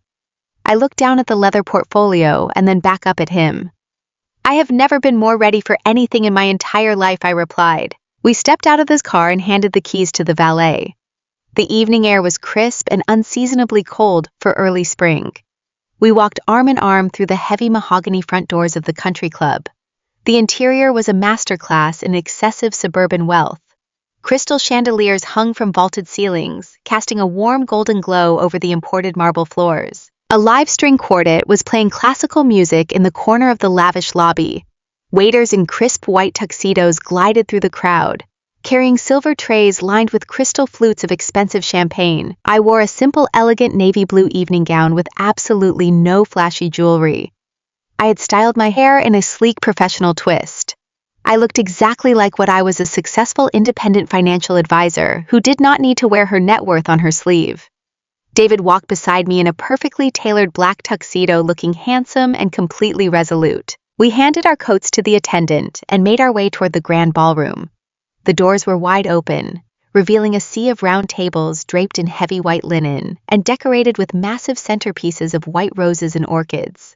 There were easily 200 people in the room. This was the highest tier of the local church congregation. The doctors, the lawyers, the corporate executives, and the generational wealth families who treated these charity events as a competitive sport. It did not take long to spot Brenda. She was standing near the center of the room, surrounded by a small crowd of admiring parishioners. She was completely holding court. Brenda wore a floor-length emerald green gown that looked custom-made. It draped perfectly over her figure, projecting an image of regal authority. But what immediately caught my eye was the jewelry sparkling around her neck and on her wrists. She was wearing a heavy vintage diamond necklace and a matching diamond tennis bracelet. Those were the exact same family heirlooms she had sat in my office 11 months ago and tearfully promised to sell so she could pay me back for saving her from foreclosure. She had wept and sworn she would part with her most treasured possessions to repay my kindness. Yet here they were, draped proudly across her collarbones for the entire country club to admire. Standing right beside her, looking completely bored but eager to be seen, was Ashley. Ashley wore a bright magenta silk dress that dipped dangerously low in the back. but the absolute centerpiece of her outfit was slung casually over her right shoulder. It was the brand new limited edition designer handbag. The exact same $5,000 handbag she had posted on her social media account. The handbag that my husband had been manipulated into buying with our joint household funds. They looked completely flawless. They looked wealthy, generous, and utterly untouchable. I felt David tense beside me as his eyes landed on his sister's shoulder. I gently squeezed his arm to keep him grounded. "Let them enjoy the view, David," I whispered softly, so only he could hear. "It is the very last time they will ever look this good." We slowly navigated our way through the crowded room toward our assigned table. We had barely made it halfway across the ballroom when Brenda finally spotted us. Her eyes lit up with that familiar, terrifying spark of predatory joy. She saw me walking in my simple dress and immediately assumed I had come to surrender. She thought I had shown up to grovel, to play the role of the dutiful, apologetic daughter-in-law in front of her friends. She broke away from her circle and glided gracefully toward us, pulling the head pastor of the church, Pastor Miller, and a notoriously wealthy widow named Mrs. Kensington right along with her. She wanted an audience for this interaction. "David, darling," she sang out, projecting her voice so the surrounding tables could hear. She reached out and wrapped David in a tight, performative embrace. "I am so incredibly happy you made it." And Chloe, she turned to me with a smile that did not reach her cold, calculating eyes. "You decided to come after all. I know how much you absolutely hate spending money on expensive gala tickets. It is a pleasant surprise." Pastor Miller offered a warm, oblivious smile. "We are always blessed to have David and his lovely wife join our fellowship," he said kindly. "Your mother has been telling us how hard you both work." Mrs. Kensington adjusted her silk shawl and looked me up and down with polite suburban judgment. "Brenda tells me you are in finance, Chloe. That must be why you are so remarkably frugal. It is a good trait to have, but tonight is all about opening our hearts and our wallets for the Lord." I did not break eye contact with Brenda. I kept my face perfectly pleasant and my voice completely smooth.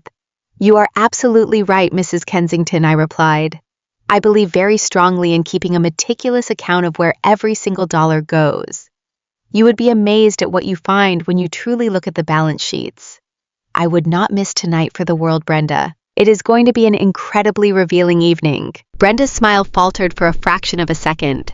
She searched my face looking for any sign of defiance or anger, but I gave her absolutely nothing. I was a blank professional slate. She quickly recovered, patting my arm patronizingly. "Well, enjoy your dinner," Chloe, Brenda said smoothly. "David, I will see you later. I have to prepare for my speech." She turned and glided away, sweeping Pastor Miller and Mrs. Kensington back into her orbit. Ashley shot me a victorious, mocking smirk as she followed her mother toward the VIP tables at the very front of the stage. David and I found our seats at a table near the middle of the room. We sat down in silence, placing the black leather portfolio carefully between us. The dinner portion of the evening commenced. Waiters brought out plates of prime rib and roasted asparagus. The room was filled with the loud, buzzing hum of hundreds of wealthy people congratulating each other on their charitable spirits. I ate my food mechanically, tasting nothing. My heart was beating with a steady, rhythmic precision.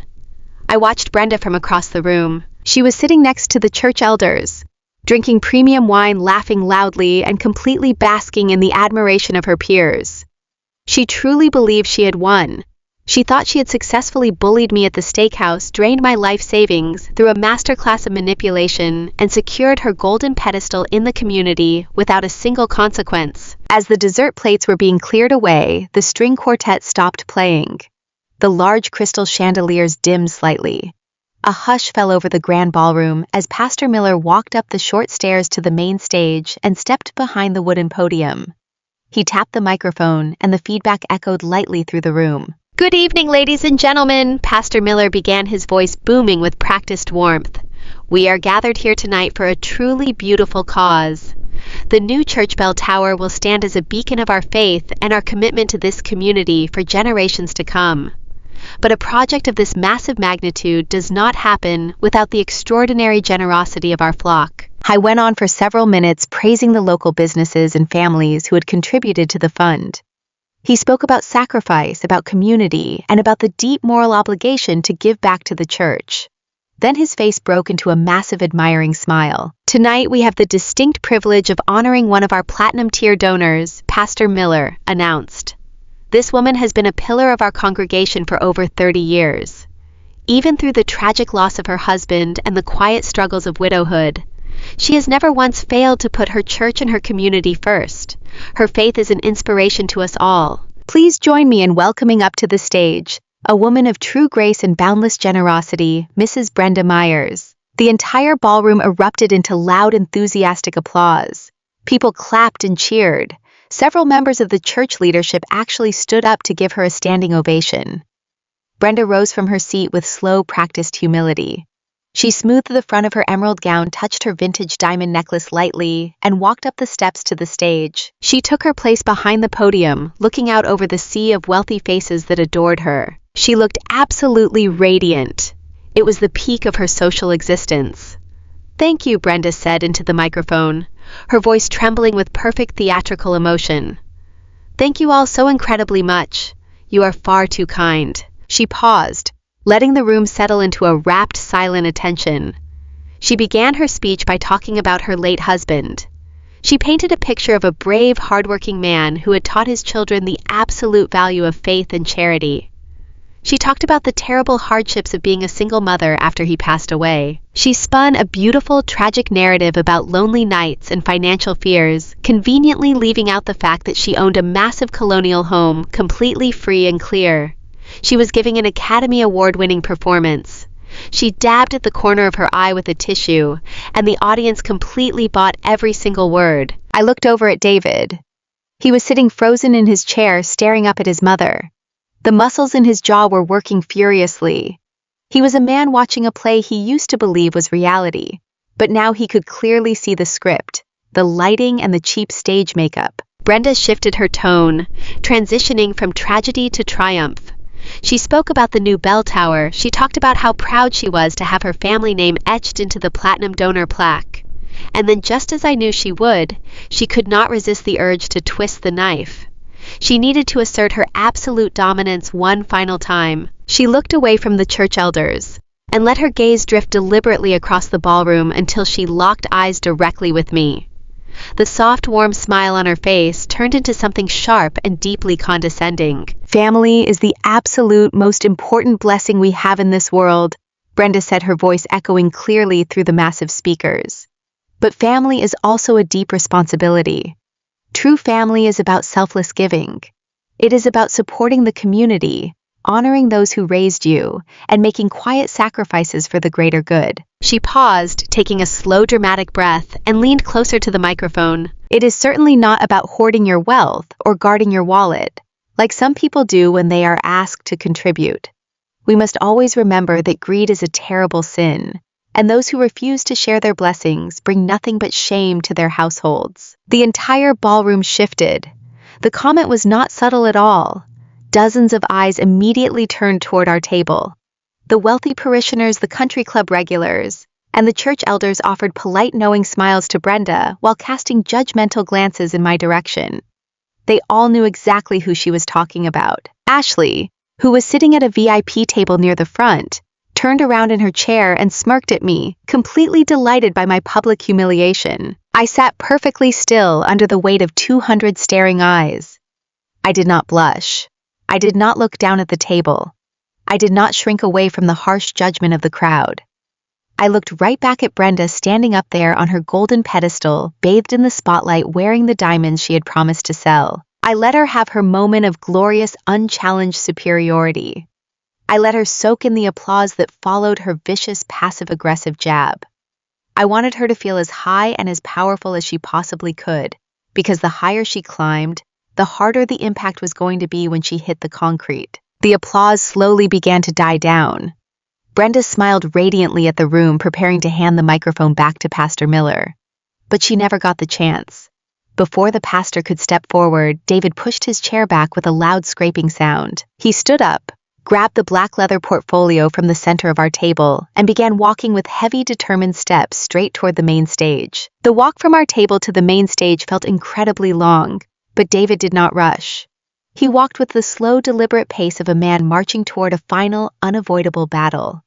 I I stayed seated at our table near the center of the ballroom, keeping my hands folded neatly over the black leather portfolio. The heavy silence of my own anticipation perfectly matched the sudden quiet spreading through the room. 200 pairs of eyes shifted away from Brenda and focused entirely on my husband. The soft murmur of wealthy parishioners completely died down as David reached the short carpeted stairs leading up to the grand stage. Brenda stood proudly behind the heavy wooden podium. Her custom emerald green gown shimmered under the bright stage lights. When she saw her son approaching, her face transformed instantly.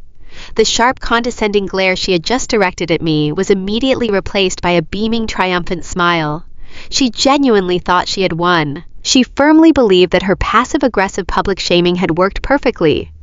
She assumed David was walking up there to hand Pastor Miller a $10,000 check simply to save his family from public embarrassment. She even reached out her hand wearing the vintage diamond bracelet she had sworn to sell to pay me back. "David, darling," she said, leaning closely into the microphone, so her sugary voice echoed across the massive country club ballroom. "I knew you would not let our family down on such an important night." David did not take her hand. He stepped right past her and walked directly toward Pastor Miller. The pastor smiled warmly, smoothing the lapels of his suit jacket. "David, my boy," the pastor said, stepping aside. "Do you have something you would like to share with the congregation tonight?" "I do," David answered. His voice was incredibly calm, but it carried a hard metallic edge that I had never heard before. "My mother has just given a very moving speech about the true meaning of family. She spoke about selfless giving. She spoke about making quiet sacrifices for the greater good. I felt it was only right that I make a special family contribution to truly honor those exact values." A wave of polite approving applause rippled through the wealthy crowd. Mrs. Kensington, sitting at the front VIP table, nodded in deep satisfaction. Ashley, sitting beside her wealthy fiancé, simply smirked. She leaned over and whispered something into her fiancé's ear, likely bragging about how she and her mother had successfully bullied my husband into total submission. David pulled his smartphone from the inner pocket of his tailored tuxedo jacket. "Pastor Miller," he said, gesturing toward the large digital projector screen hanging directly behind the podium. "I brought a short visual presentation to accompany my contribution. Do you mind if I connect my phone to your media system? It will only take a moment." "Not at all," Pastor Miller replied enthusiastically. The pastor signaled to the audiovisual technician standing near the side of the stage. The technician quickly handed David a connection cable. The entire room waited in eager anticipation. They were fully expecting a heartwarming slideshow of the Myers family. They were preparing to watch a beautiful montage of happy holidays, childhood memories, and religious milestones, celebrating Brenda as the ultimate devoted matriarch. Brenda stepped back, folding her hands gracefully in front of her. She tilted her chin up, preparing to receive the absolute peak of social adoration. David plugged the cable into his phone. He did not look at the screen. He kept his eyes locked completely on his mother. I watched from my seat as his thumb tapped the screen of his phone exactly once. The massive projector screen behind the podium flashed brightly. The heartwarming family photos did not appear. Instead, a stark white document filled the massive screen stretching 10 feet high for every single person in the ballroom to read clearly. It was a high-resolution scan of a bank transfer confirmation. A collective breath caught in the room. People at the back tables began to squint, trying to make sense of the dense financial text. But the people sitting at the front tables, including Mrs. Kensington, the church elders, and Ashley, could read the bold black numbers perfectly. David stepped up to the microphone. He gripped the edges of the wooden podium so tightly his knuckles turned entirely white. "Mom," David said, his voice booming through the silent hall with absolute devastating clarity. "You just stood up here and talked to 200 people about selfless giving. You lectured my wife about guarding her wallet. You publicly declared that she brings nothing but shame to our household." Brenda let out a small, confused gasp. She turned around to look at the screen behind her. The color instantly drained from her face. Her perfectly manicured hands began to tremble. "David, what are you doing?" she whispered frantically, pulling away from the microphone. "Turn that off right now." David ignored her completely. He leaned closer to the microphone, ensuring his voice reached the very back of the country club. "So I want you to explain to the congregation." David continued, his voice rising in power and conviction. "Explain to Pastor Miller and to all your wonderful friends here tonight Why my wife's name is on a $3,000 check sent to your personal bank account every single month. A loud collective gasp echoed through the ballroom. 200 people shifted in their seats, absolutely stunned by the raw confrontation unfolding before them. Pastor Miller took a sudden step backward, his eyes darting frantically between David and the giant screen. David tapped his phone screen again. A new document appeared on the projector. It was the authentic county tax record showing that Brenda owned her house free and clear. "You sat in my wife's office 11 months ago and cried," David said. "You handed her a forged foreclosure notice. You lied to her face and told her you were going to be thrown out onto the street. You begged her not to tell me because you claimed it would break my heart. And because my wife loves me, and because she genuinely believed in helping family, she quietly cleared out her personal life savings. She paid $33,000 to save a house that was already completely paid off 5 years ago." "Stop it!" Brenda shrieked. Her voice was shrill and completely devoid of her usual refined elegance. She lunged forward desperately, trying to grab the microphone away from David. He easily stepped to the side, blocking her with his shoulder. She stumbled, her vintage diamond necklace catching the harsh stage lights as she frantically waved at the technician to cut the feed. The technician stood frozen, completely unsure of what to do. David tapped his phone one final time. The massive screen shifted again. This time it displayed the routing numbers and the final receiving account details. The name Ashley Myers was highlighted in bright yellow ink. "My wife paid $33,000 to save you," David yelled, his voice ringing with years of repressed anger. "And you secretly funneled every single penny directly into Ashley's bank account to pay for her luxury downtown apartment and her designer handbags. You stole my wife's savings to fund your daughter's fake lifestyle while treating my wife like absolute garbage." The silence in the grand ballroom was absolute and utterly terrifying. You could have heard a single pin drop onto the marble floor.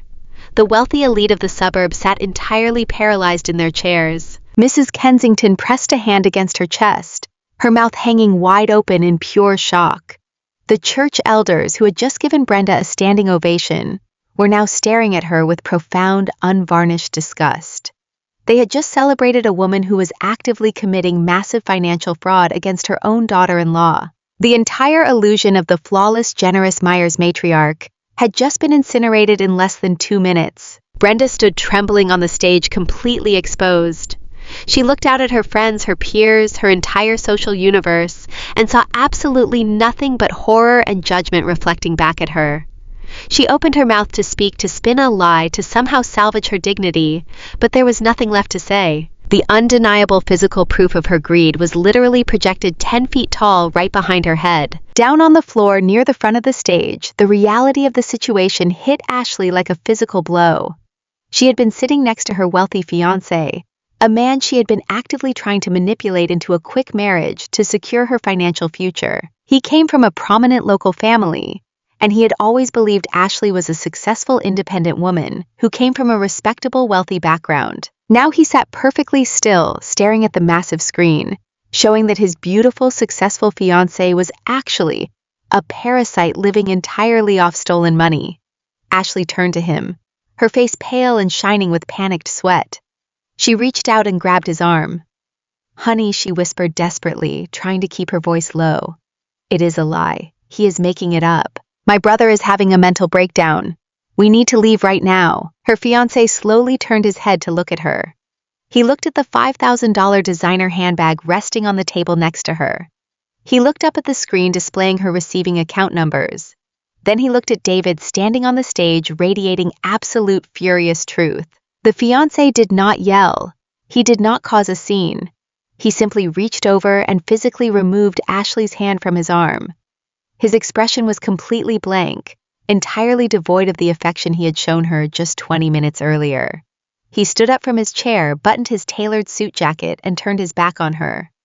"Wait," Ashley pleaded, her voice cracking loudly in the quiet room. "Where are you going?" "We are supposed to go to Tulum next week." The fiancé did not even look back.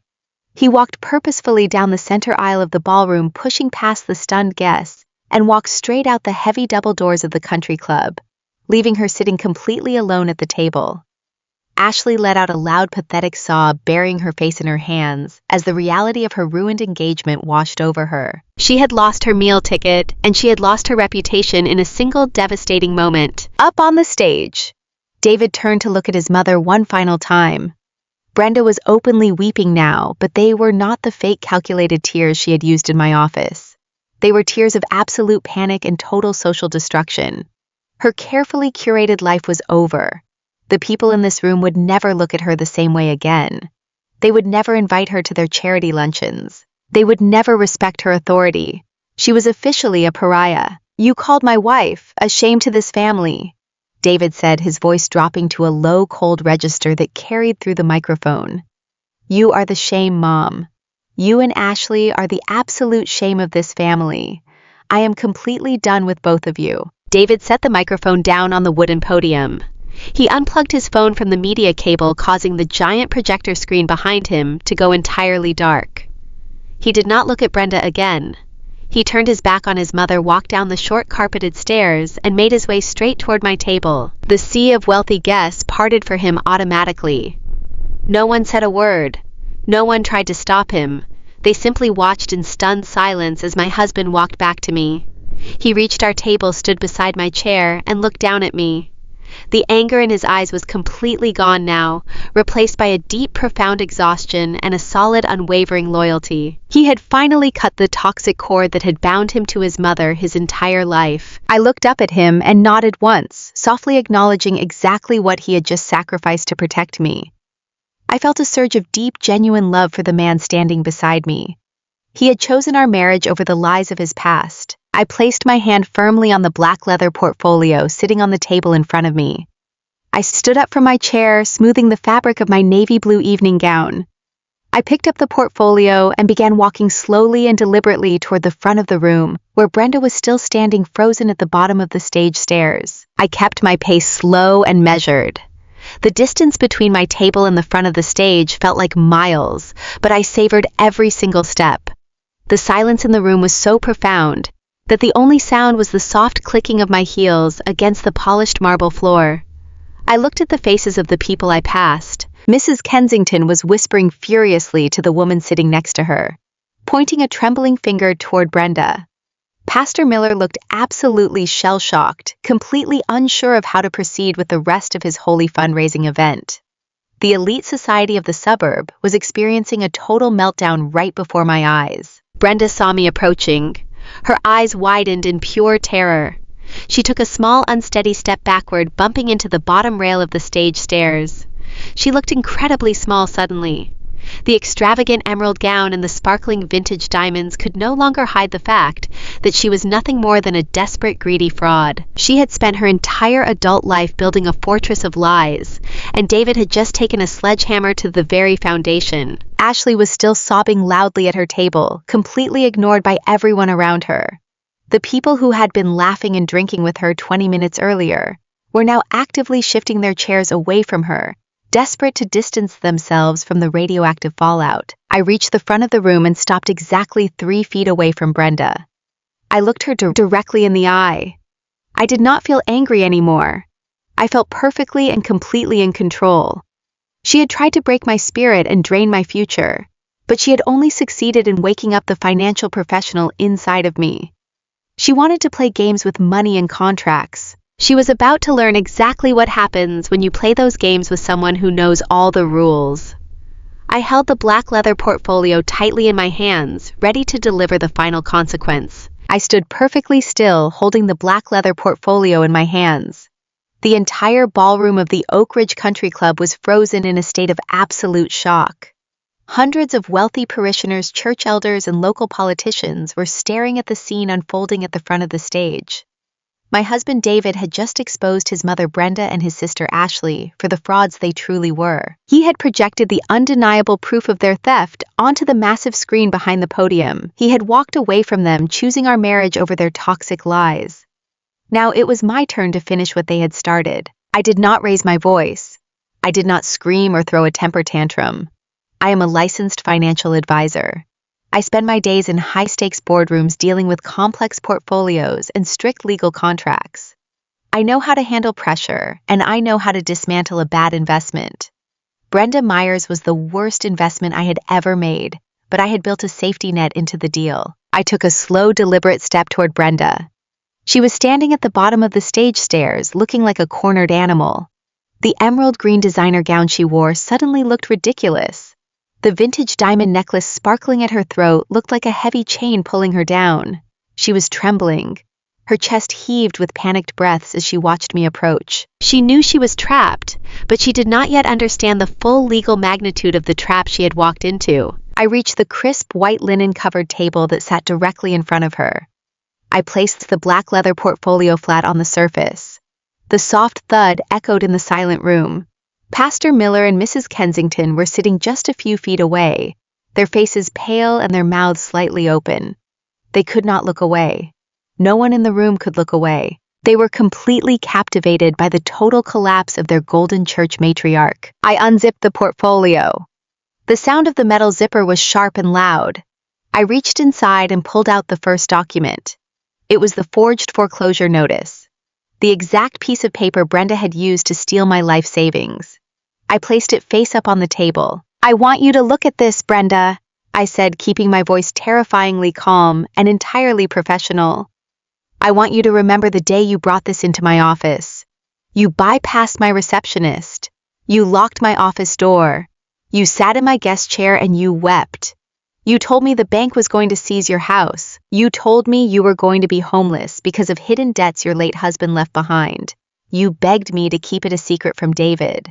You used my love for your son to extract $33,000 from my personal savings." Brenda shook her head weakly. Her perfectly styled hair was falling out of place. "Chloe, please," she whispered, her voice cracking. "You are making a terrible mistake. I was just so stressed. Finances are incredibly complicated. I did not mean to hurt you. We are family. You cannot do this to me in front of all my friends." I pulled out the second stack of papers from the portfolio. It was the certified county property tax records and the official deed to her house. I set them down right next to the fake foreclosure notice. "Finances are not complicated to me." "Brenda," I replied, staring directly into her terrified eyes. "I am a financial professional. I track hidden assets for a living. I pulled your property records. I read the deed registry. You paid off your 30-year mortgage exactly 5 years ago. You own this massive house completely free and clear. There was no bank threatening you. There was no hidden debt. This foreclosure notice is a complete forgery. You manufactured a fake bank document to commit wire fraud." The word fraud caused a physical reaction in the room. Several people gasped loudly. Mrs. Kensington clutched her silk shawl tightly around her shoulders. Pastor Miller looked down at the table, his face a mask of profound disappointment and horror. Brenda flinched as if I had struck her across the face. She looked around the room, searching for a friendly face, searching for anyone who would defend her honor. But the wealthy elite of the suburbs simply stared back at her with unvarnished disgust. They were looking at a criminal. "You took my $33,000. I continued, my voice slicing through the heavy silence. "And you funneled every single penny directly into Ashley's bank account. You stole the money I saved through years of hard work, so your spoiled daughter could live in a luxury apartment and buy designer handbags. You lived a lavish lifestyle on my dime while calling me a cheap disgrace." Brenda tried to speak, but she only managed a pathetic choking sound. She realized she had absolutely no defense. The proof was sitting right there on the table. The entire congregation had seen the bank transfers on the projector screen. Her social standing was permanently, completely destroyed. But I was not just there to ruin her reputation. I was there to collect my money. I reached into the black leather portfolio one last time. I pulled out a thick, heavy document printed on legal cardstock. I placed it squarely in the center of the table. The bold blue ink of her signature and the raised seal of the notary public were clearly visible under the chandelier lights. "When you came to my office, crying and begging for money, I told you I would help," I said, making sure every single word was articulated perfectly. "But I also told you that a cash transfer of $33,000 would trigger massive tax liabilities for both of us. I told you we needed to structure the transaction as a formal secured commercial loan to avoid intense scrutiny from the Internal Revenue Service. I framed it as a standard procedure for gift tax purposes. Brenda looked down at the document, her brow furrowing in genuine confusion. "What is that?" she stammered, her voice barely audible. "I handed you this document 11 months ago," I explained smoothly. "I offered to let you read it. I offered to let you take it to your own attorney for review. But you were so entirely blinded by your own greed, so desperate to get your hands on my cash, that you signed it without reading a single paragraph. You assumed I would never have the nerve to enforce a legal contract against my own mother-in-law. You assumed family loyalty would protect you from your own actions." I pointed to the bold blue signature at the bottom of the page. "This is a legally binding notarized promissory note," I announced. "And if you had bothered to read the second page, you would have seen the collateral security clause. I secured this loan with a formal registered lien against your house." Brenda's eyes widened to the size of saucers. She let out a sharp, terrified gasp. "A lien," she whispered, her whole body shaking violently. "You put a lien on my home. You cannot do that. You do not have the right. We are family, Chloe. You gave me that money." "I did not give you a gift, Brenda," I said, my tone dropping to a cold, absolute freeze. "I gave you a secured loan, and I filed the paperwork with the county clerk the very next morning. You legally cannot sell, refinance, or transfer the title of your home without paying me back every single cent.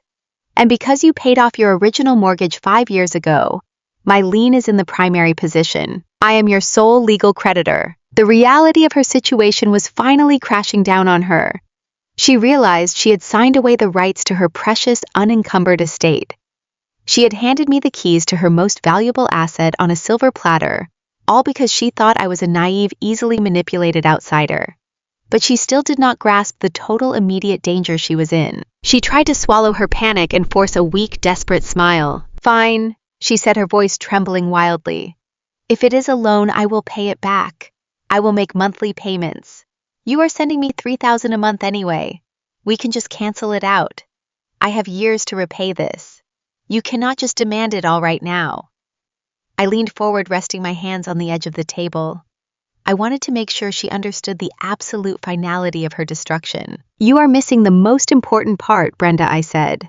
"The promissory note you signed contains a very standard default clause. It is designed to protect the lender from fraudulent borrowers. It explicitly states that if the funds are obtained using fraudulent means, deliberate misrepresentation, or forged documents, the entire balance of the loan becomes immediately due in full." I paused, letting the heavy weight of the legal reality sink deeply into her mind. "There is no grace period," I continued. "There is no renegotiation of terms. Because you used a forged bank document to commit wire fraud to steal my money, this loan is an immediate automatic default. I am officially calling in the debt right here, right now, tonight." Brenda stared at me, completely paralyzed. She looked like all the air had been violently knocked out of her lungs. "You owe me $33,000 payable immediately," I declared, my voice echoed through the silent country club ballroom. "If you do not wire the full amount back into my bank account by the end of this month, I am executing the lien. I will force the legal sale of your estate to recover my stolen funds. I will take your house, Brenda. I will take the very house you used to scam me." The arrogant, invincible facade that Brenda Myers had worn for her entire adult life completely and utterly shattered. The proud, regal matriarch vanished, leaving behind a broken, terrified woman who realized she had just lost absolutely everything. Her social standing was gone. Her reputation in the church was incinerated. Her daughter's engagement was ruined. Her son had walked away from her. And now she was about to lose the massive suburban house that served as the ultimate symbol of her fake wealth. She literally crumpled. Her knees gave out slightly, and she had to grab the edge of the linen-covered table to keep from collapsing onto the marble floor. She looked around the room one last time, searching for any sign of mercy, any glimmer of support from the wealthy friends she had spent decades trying to impress. But the church elders, Pastor Miller and Mrs. Kensington, all looked away from her. They wanted absolutely nothing to do with a woman facing a forced property sale due to massive financial fraud. Brenda let out a loud, ragged sob. It was a sound of pure, unadulterated despair. She reached out with trembling, desperate hands and grabbed my bare arm.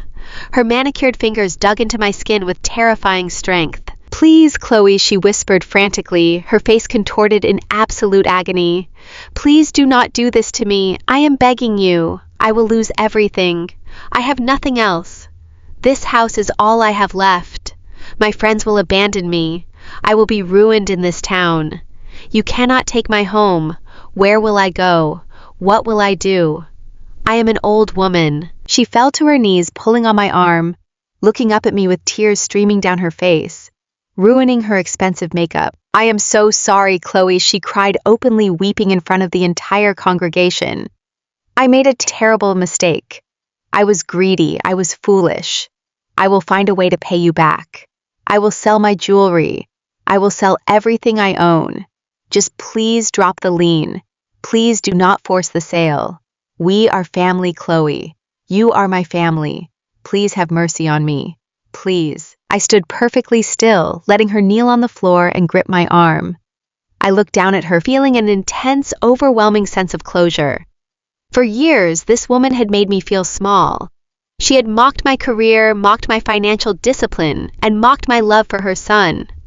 She had plotted to destroy my marriage the second it became financially convenient for her. She had sat in my office and lied to my face while draining the money I had sacrificed my youth to save. I did not feel angry anymore.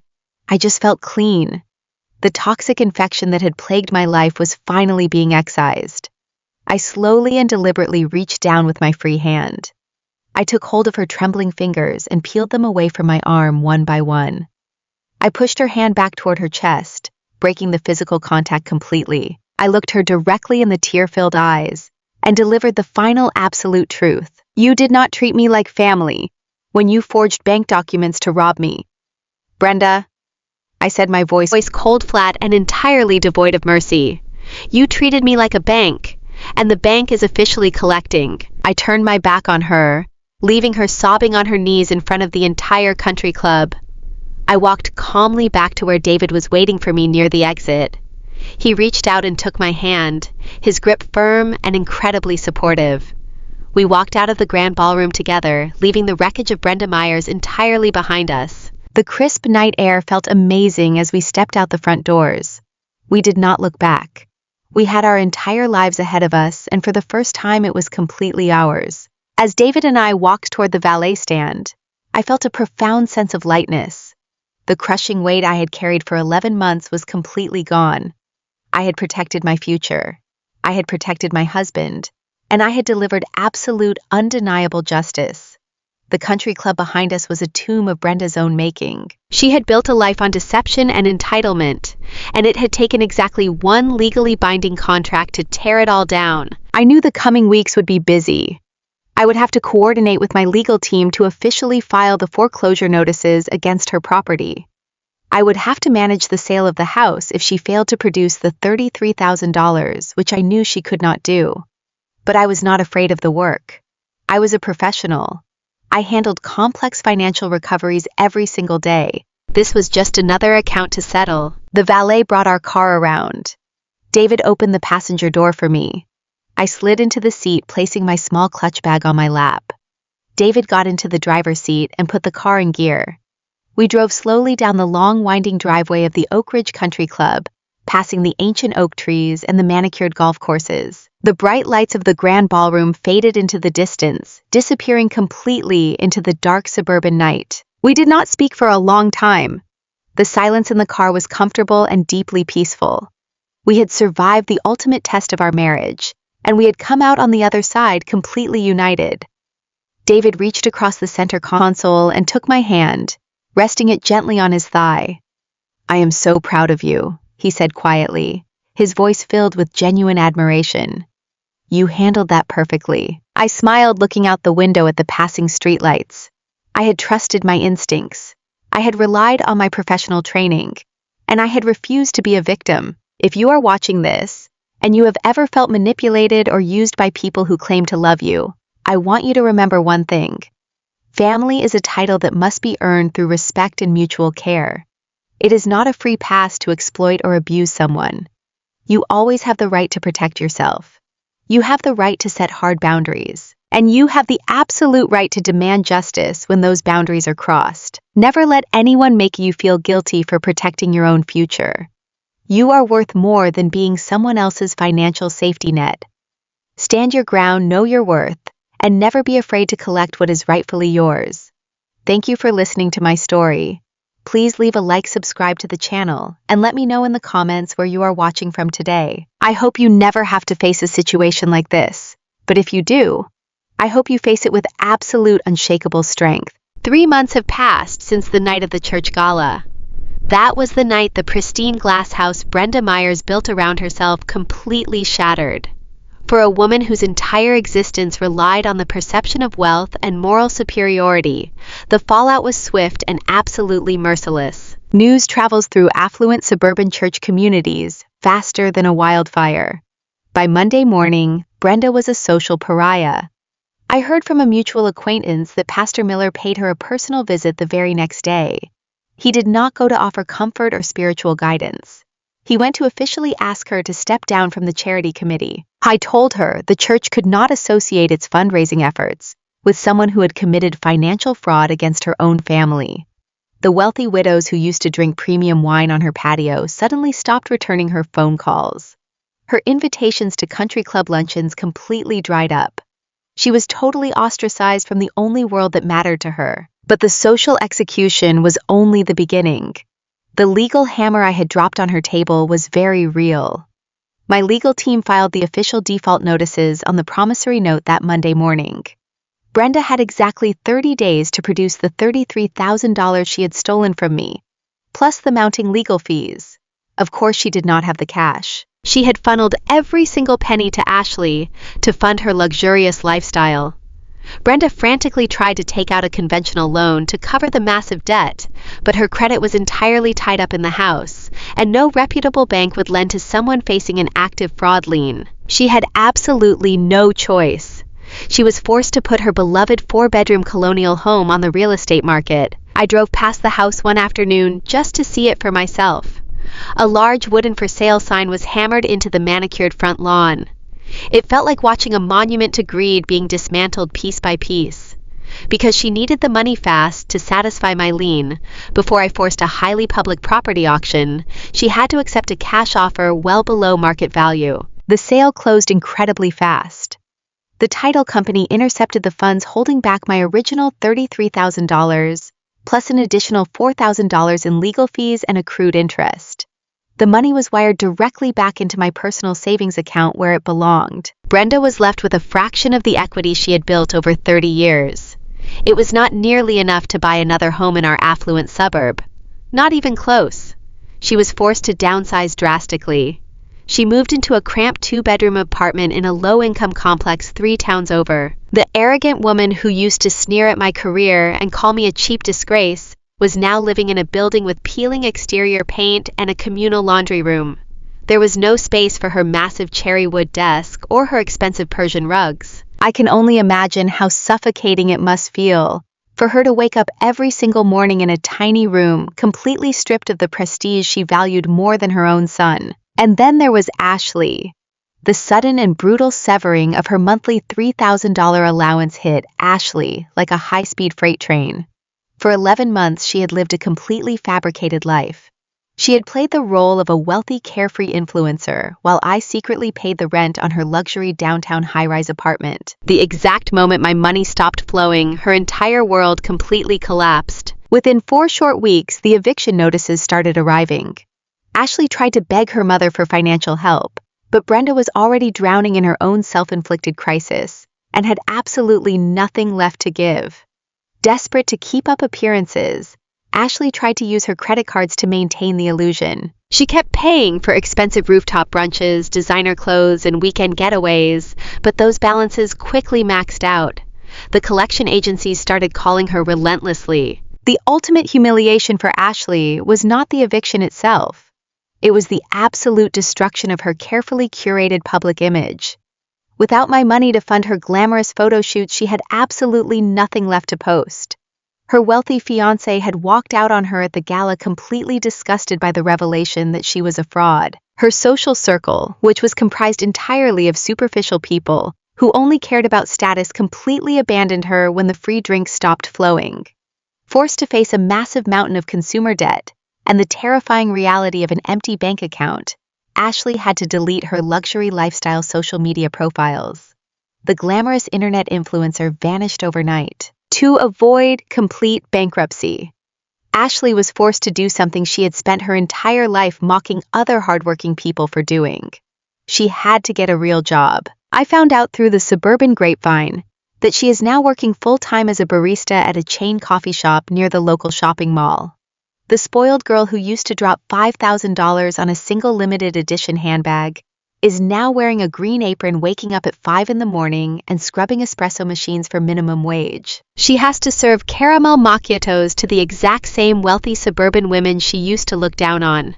It is a harsh, brutal reality check, but it is exactly the life she earned for herself through her own greed. While Brenda and Ashley were drowning in the heavy consequences of their own actions, David and I were finally learning how to breathe. The immediate aftermath of the gala was incredibly painful for my husband, but it was also profoundly healing. Seeing his mother and sister fully exposed in front of the entire community had shattered the lifelong illusion he had carried on his shoulders. For 32 years, he had believed that his duty as a son was to sacrifice his own happiness to keep his mother comfortable. He finally realized that they did not love him unconditionally. They only loved what he could provide for them. A week after the gala, David formally changed his cellular phone number. He blocked Brenda and Ashley on every single communication platform. He sent one final brief certified letter to his mother, stating that he was cutting all contact permanently and that any attempt to reach out or harass us would be met with an immediate restraining order. He did not do it out of malice or spite. He did it out of pure survival. Cutting that toxic emotional cord was the hardest thing he ever had to do, but it saved his soul, and it absolutely saved our marriage. With the toxic weight of his family finally gone, we sat down together at our kitchen table and looked at our future. My $33,000 had been fully recovered and safely returned to my accounts. David had received his vice president promotion at work, a massive corporate achievement that came with a significant salary increase and a comprehensive relocation package. We decided we did not want to stay in Chicago anymore. The memories of the awful steakhouse, the forged documents, and the suffocating suburban judgment were simply too heavy to carry. We needed a completely clean slate in a place where no one knew our history. We gladly accepted the corporate relocation offer and moved 1,000 miles away to a beautiful, quiet neighborhood in the majestic mountains of Colorado. We used the recovered money to put a generous down payment on a gorgeous timber-framed house with a massive wraparound porch that looks out over the towering pine trees. The air here is clean and sharp. The neighbors do not care about country club status or vintage diamond necklaces. They just care about being genuine good people. Our new home is completely ours. There are no spare rooms reserved for entitled sisters who need a place to crash. There are no home offices tainted by the memory of forged foreclosure notices or tearful manipulations. It is a peaceful sanctuary built on absolute truth, strict financial transparency, and deep mutual respect. David is absolutely thriving in his new executive role. The heavy, anxious burden he used to carry on his shoulders has completely vanished. He laughs more now. He is relaxed and truly present in our daily lives. We spend our weekends hiking the beautiful mountain trails, or sitting on our porch drinking dark roast coffee and watching the sun come up over the peaks. We are finally living the beautiful life we deserve, completely free from the emotional manipulation and financial greed that almost destroyed us. I am sharing my story today because I know exactly how it feels to be trapped. I know what it is like to shrink yourself to fit into a family that views you as an annoying outsider. I know the terrifying pressure of trying to buy the approval of toxic in-laws who will never ever be satisfied no matter how much you give them. For 11 long months, I let a manipulative older woman convince me that setting boundaries was a sign of selfishness. I let her weaponize my love for my husband to drain my hard-earned life savings. I almost let her steal my entire future because I was too afraid to rock the boat. But I learned the hard way that you cannot fix toxic people with generosity. You cannot buy respect from people who fundamentally view you as a financial resource. The only way to win a game rigged by emotional manipulators is to completely flip the board and walk away. If you are watching this right now, and you are pouring your energy, your money, or your emotional health into people who only take from you, please listen to me. Setting hard boundaries is not a betrayal of your family. It is the highest and most important form of self-respect. You do not owe your life savings to anyone. You do not owe your mental health to abusive relatives who refuse to change. And you certainly do not owe your silence to people who are actively trying to destroy you behind your back. The truth is an incredibly powerful weapon. Do not be afraid to use it. When you finally stand up and refuse to be a victim, you will be absolutely amazed at how quickly the monsters in your life lose their power over you. They are only as strong as the dark secrets you keep for them. Stop keeping their secrets. Let the light in and let them face the consequences of their own actions. Take back your personal power. Guard your wallet. Protect your peace of mind and build a life that makes you genuinely happy, regardless of what anyone else thinks about it. You deserve to be surrounded by people who love you for exactly who you are, not for what your bank account can give them. Thank you so much for staying with me until the very end of this emotional journey. If my story resonated with you today, if you have ever had to fight back against a toxic family member to protect your own sanity and your own future, please hit that like button right now. It really helps these important stories reach the people who desperately need to hear them. Make sure you subscribe to the channel for more incredible stories about justice, personal boundaries, and taking your life back from those who try to break you. And before you go, drop a quick comment below, letting me know exactly where you are watching from and what time it is there right now. I read every single comment, and I love seeing how far across the world these stories travel. Remember, your worth is never defined by those who consistently fail to see it. Stay strong, protect your peace, and I will see you in the next story. I wake up these days, and the first thing I notice is the profound and beautiful quiet. There is no buzzing anxiety in my chest. There is no looming dread about the first of the month, when $3,000 used to vanish from my bank account into a dark void of manipulation. David and I are sitting on the expansive wooden porch of our new home in Colorado right now, and the morning air is so crisp and clean, it feels like it is washing my lungs from the inside out. We drink our dark roast coffee and we watch the sun crest over the snow-capped peaks. And for the first time in my adult life, I feel completely safe. It took an incredibly long time to get to this place. It took a massive public confrontation, a shattered illusion, and the complete dismantling of a toxic family structure. But looking out at the pine trees swaying in the gentle wind, I know that every single tear and every ounce of stress was absolutely worth it. When you spend years of your life bending over backward to accommodate people who actively despise you, you slowly lose pieces of yourself. You forget what it feels like to just exist without a hidden agenda, without a defensive strategy, without the constant exhausting need to prove your basic worth to people who refuse to see it. I had forgotten who I was before Brenda and Ashley Myers turned me into their personal automated bank teller. But out here in the quiet mountains, I have found myself again. The financial advisor, the loving wife, the independent woman who built a formidable safety net out of sheer discipline and hard work is finally back. And she is never going to let anyone make her feel small ever again. I think back to the young woman I was when David and I first got married. I was so incredibly eager to please his family. I think so many of us fall into that exact same dangerous trap. We are taught from a very young age that family is the absolute most important thing in the world, and that being a good partner means absorbing the difficult parts of your spouse's relatives without complaint. We are socially conditioned to be the designated peacekeepers, the bridge builders, the ones who swallow our pride and bite our tongues, just to keep the holiday dinners pleasant and the family group chats quiet. I desperately wanted Brenda to love me. I wanted her to look at me and see a worthy equal partner for her successful son. I poured my precious energy, my deep empathy, and eventually my hard-earned life savings into a bottomless pit of her impossible standards. I convinced myself that if I just gave a little more, if I just sacrificed a little more quietly, she would eventually recognize my value and welcome me into the fold. But that is the ultimate toxic lie manipulative people sell you. They construct a rigged game where the goalposts are constantly moving, and they make you completely believe that your failure to reach them is a fundamental defect in your own character. Brenda did not want a daughter-in-law to love. She wanted a limitless financial resource. She wanted a silent, subservient appliance that she could plug into whenever her daughter's lavish lifestyle required extra funding. And the moment I threatened that supply, the moment I dared to say the word no to her face, she tried to discard me like a broken, useless toy. She assumed my desire for her maternal approval would always outweigh my own self-respect. That was her single greatest and most devastating miscalculation. If there is one major thing this entire horrible ordeal has taught me, it is that misplaced loyalty is a dangerous thing.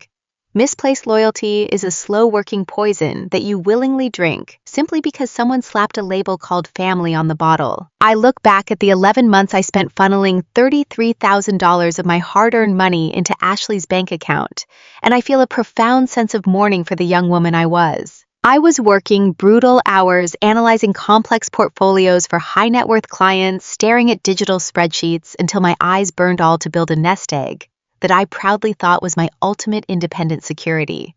And I handed it over to a wicked woman who forged a legal bank document without a second thought. I set myself on fire simply to keep Brenda and Ashley warm, while they complained about the smoke and the smell. You must never set yourself on fire to keep someone else warm, especially those who view your profound sacrifices as a fundamental unearned entitlement. That is the exact word that defines them perfectly: entitlement. Brenda and Ashley honestly believed that because David was blood, and because I was married to David, the fruits of my intense labor naturally and legally belonged to them. They felt absolutely no guilt about stealing from me because in their twisted narcissistic reality, my money was already theirs to spend. They justified their massive fraud by convincing themselves I was a stingy outsider who was selfishly hoarding wealth that rightfully belonged to the prestigious Myers family. They did not see a federal crime when they altered that document. They just saw a highly convenient wealth transfer. When you deal with people who operate with that level of extreme entitlement, you cannot appeal to their basic morality. You cannot cry and beg them to see how much they are hurting you. They do not care about your pain because your pain is just the acceptable cost of their daily comfort. The only way to stop a monster of entitlement is to completely remove their access to you and to hold them absolutely accountable to the cold, hard facts. Emotion is the absolute favorite playground of the manipulator. Brenda thrived on raw emotion. She used fake tears to extract my money in my office, and she used public shame to try and control my behavior at the steakhouse and the country club. She wanted everything to be handled in the messy, subjective realm of hurt feelings, where she could easily twist the narrative and play the ultimate victim for her friends. But the law does not care about feelings. The truth does not care about your social standing at the local country club. The law and the truth are always your strongest weapons against manipulation. When I sat in David's home office and placed the authentic county property tax records right next to the forged foreclosure notice, the emotion completely drained out of the situation. It was no longer a disagreement about tricky family dynamics or a petty argument between a stubborn mother-in-law and a jealous daughter-in-law.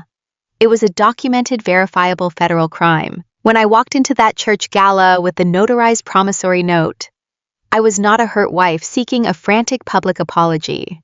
I was a professional legal creditor executing a registered property lien against a fraudulent debtor.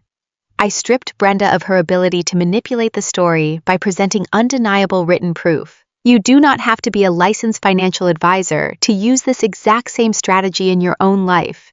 You just have to be willing to look past the heavy guilt trips, the fake tears, and the endless dramatic performances, and focus entirely on the facts. Keep the receipts. Read the legal documents. Refuse to be rushed or bullied into making massive financial decisions out of fear or misplaced family guilt. The truth is an incredibly heavy hammer, and when you finally decide to drop it, the people who built their entire lives on lies will completely shatter into pieces. This entire nightmare also taught me something incredibly profound about marriage and the nature of true partnership. When David finally heard that audio recording of his mother and sister casually plotting our divorce so they could steal his future salary, it completely broke him. It was devastating to watch the man I deeply love realize that his own mother viewed him as nothing more than a profitable corporate asset. But from that intense heartbreak came a brilliant, unbreakable strength. David could have easily fallen back into his old familiar patterns of denial. He could have made excuses for them. He could have begged me to just let it go for the sake of suburban peace. Instead, he stood up in front of his entire community, plugged his phone into a projector, and completely exposed the people who had abused his trust for decades. He chose me. He chose our life together over the toxic loyalty he had been strictly conditioned to feel toward his abusers. That is what a real solid marriage is. It is standing shoulder to shoulder in the absolute darkest moments and refusing to let anyone tear you down. Our relationship is stronger now than I ever thought possible. We do not have secrets. We do not hide our finances. We manage our lives with total transparency and absolute mutual respect. We left the suburban drama, the country club politics, and the toxic family obligations completely behind us in Chicago. We are building a new legacy here in the mountains, a legacy defined by honesty, hard work, and genuine unconditional love. We survived the absolute worst they could throw at us, and we emerged completely victorious. As I sit here looking at the stunning Colorado landscape, I want to send a very clear message to anyone who might be reading this and feeling trapped in a similar family nightmare. You are not crazy. You are not selfish. You are not a bad person for wanting to protect what you have worked so hard to build. The people who call you stingy or ungrateful when you set firm boundaries are simply angry that they can no longer exploit you for their own gain. They rely on your silence and your deep shame to keep their schemes running smoothly. Do not give them your silence. Do not give them your peace of mind. You have the absolute right to demand respect in your own home and in your own financial life. Do not wait for 11 months to uncover the ugly truth like I did. Trust your gut instincts.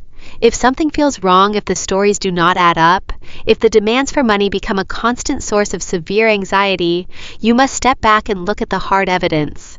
Protect your bank accounts, protect your heart, and never be afraid to walk away from people who treat you like a disposable resource. You deserve a life filled with peace, respect, and genuine connection. Do not ever settle for anything less. Have you ever been financially exploited by your in-laws, or had to stand up to a toxic family member to demand justice? I want to hear your story. Please share it in the comments below. If this story resonated with you, make sure to hit that like button and subscribe to the channel. Also, let me know what city or state you are watching from and what time it is there. Thank you for watching, and I will see you in the next story.